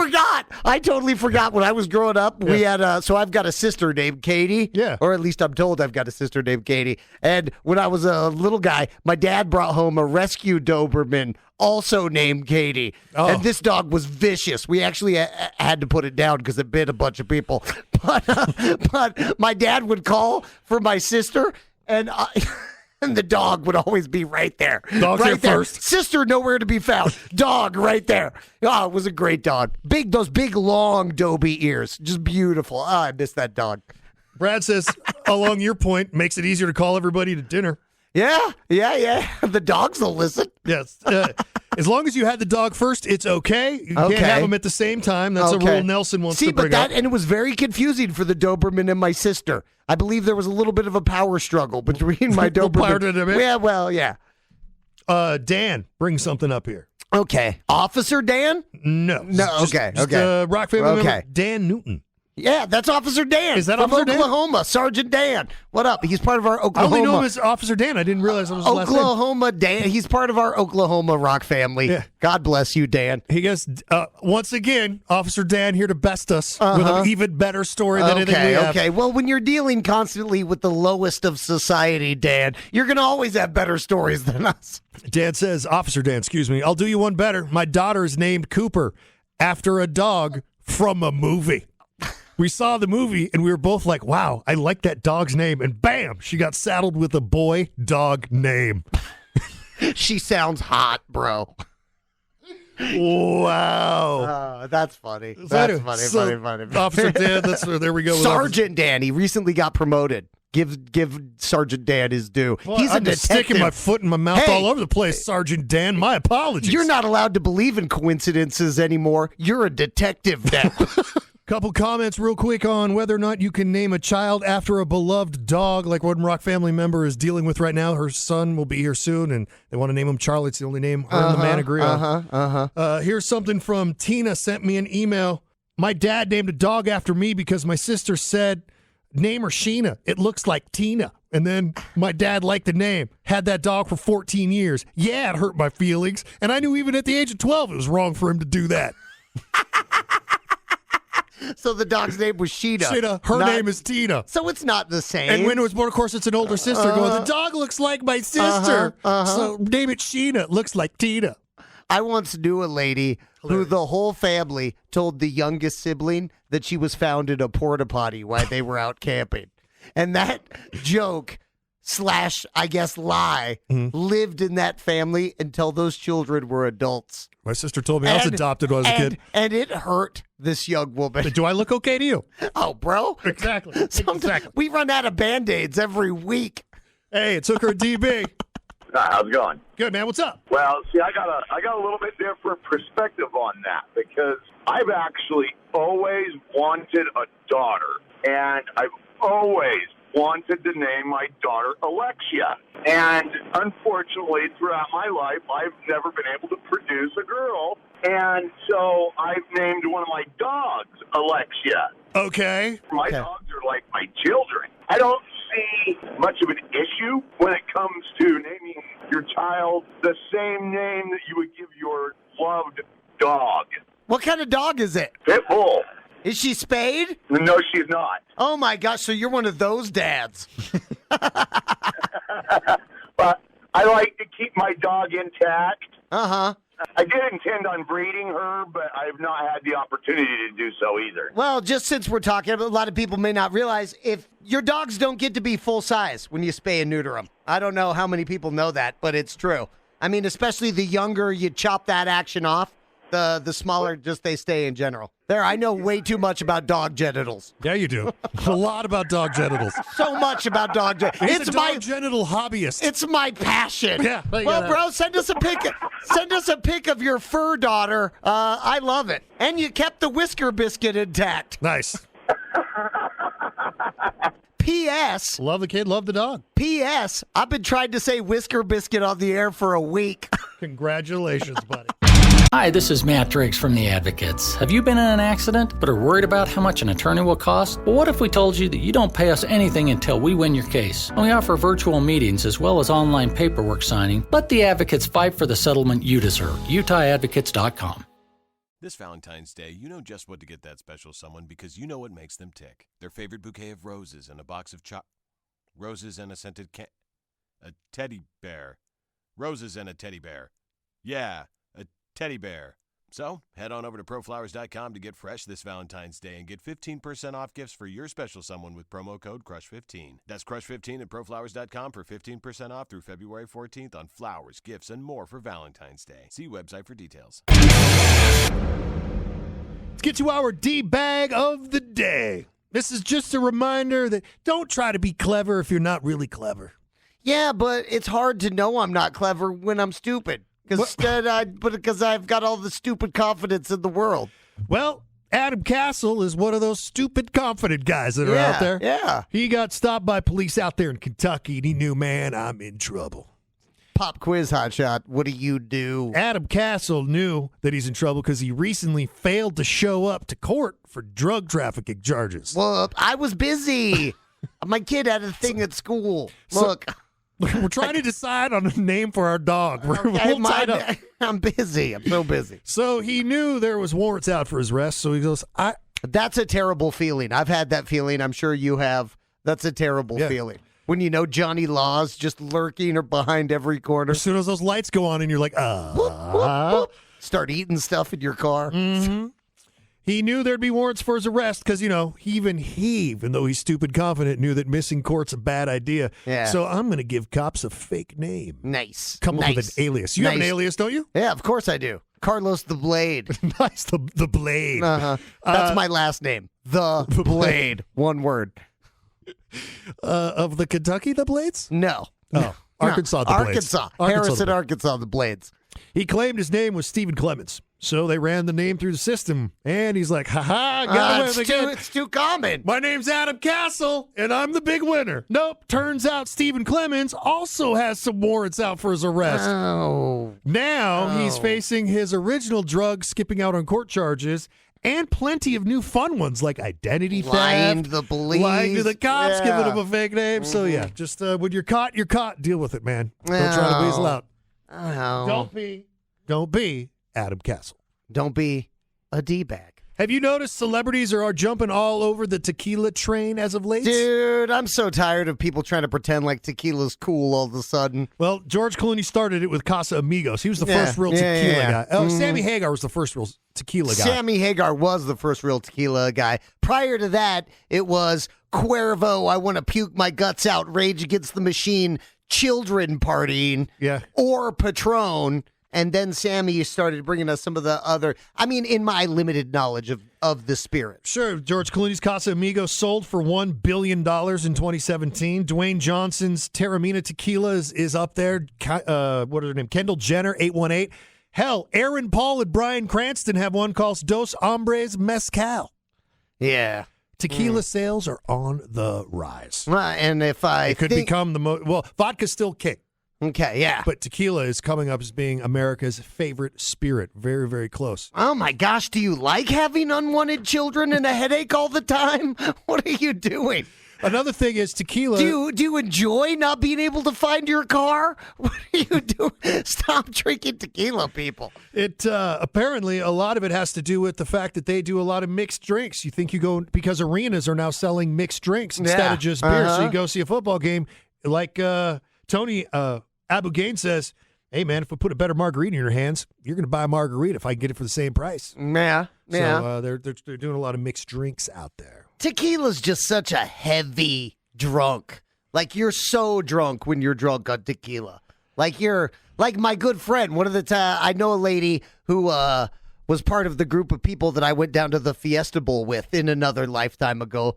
And when this particular woman drinks tequila, she wears pasties because they're coming out. Hi, Brooke. I hope you're listening. and not Brooke Mega, who we used to work with. This is a different Brooke. But yeah, tequila's brutal, bro. You get wasted on tequila. Are we forgetting that? I've never been tequila drunk because I'm afraid of it. Yeah, and you should be. So yes. The people I hung with, like they're like, tequila we don't demands drink tequila. Respect. I don't drink tequila. I'm like, okay, I guess I'm not either. The people I hung out with, so kind of. Tequila is only for black belt drunks. Like Ron White or people of that nature. Ron White, I think, has a tequila now. Yeah, I know. Yeah. It's only for the double black diamond drinkers, okay? It really is. Everybody go outside when you get home today. Check underneath your deck. Oh, my gosh. This is terrifying. I could not sleep. Read the story. Listen to this. Yeah. This is a nightmare. This is literally a nightmare. A couple in Connecticut discovered that underneath their back deck is a black bear hibernating. That's right. It came wintertime, and that black bear wandered out of the woods underneath their deck, curled up in a little ball, and is sleeping underneath their back deck. You've got a serial murderer underneath your porch. It's been a lot of commenters, because, of course, you post that kind of stuff to Facebook, praising the couple for letting the bear crash under their deck, but others are worried about what's going to happen when it wakes up in March. What if it wakes up now? Yeah. Hey, bro, I wake up during the night to go pee. I got to go pee in the night. Sometimes I eat. I eat and pee. I don't know the state of that bear's prostate. Yeah, I don't know. Maybe they ought to get under there and check. I'm not touching a bear. Give a black bear a prostate check. That's why it's poking a bear with a stick, DB. That's the literal definition of that. With my finger. No, don't do that. Don't do that. Yeah, can you imagine? Giving a black bear a prostate exam while it's hibernating underneath a porch in Connecticut? Yeah. Yes, I can. Yes. Of course. Well, hold on. I'm doing it now. I know you know a lot lot about genitals. I'm wondering if that extends. Bear prostates? Yeah, bear. Well, bears are very products. similar. Actually closer to pigs than they are dogs, if you must know, from a prostate point of view. Hooker and DB. Mornings 5 till 10 on Rock 106.7. Utah's best rock. Hi, this is Matt Driggs from The Advocates. Have you been in an accident but are worried about how much an attorney will cost? Well, what if we told you that you don't pay us anything until we win your case? And we offer virtual meetings as well as online paperwork signing. Let The Advocates fight for the settlement you deserve. UtahAdvocates.com.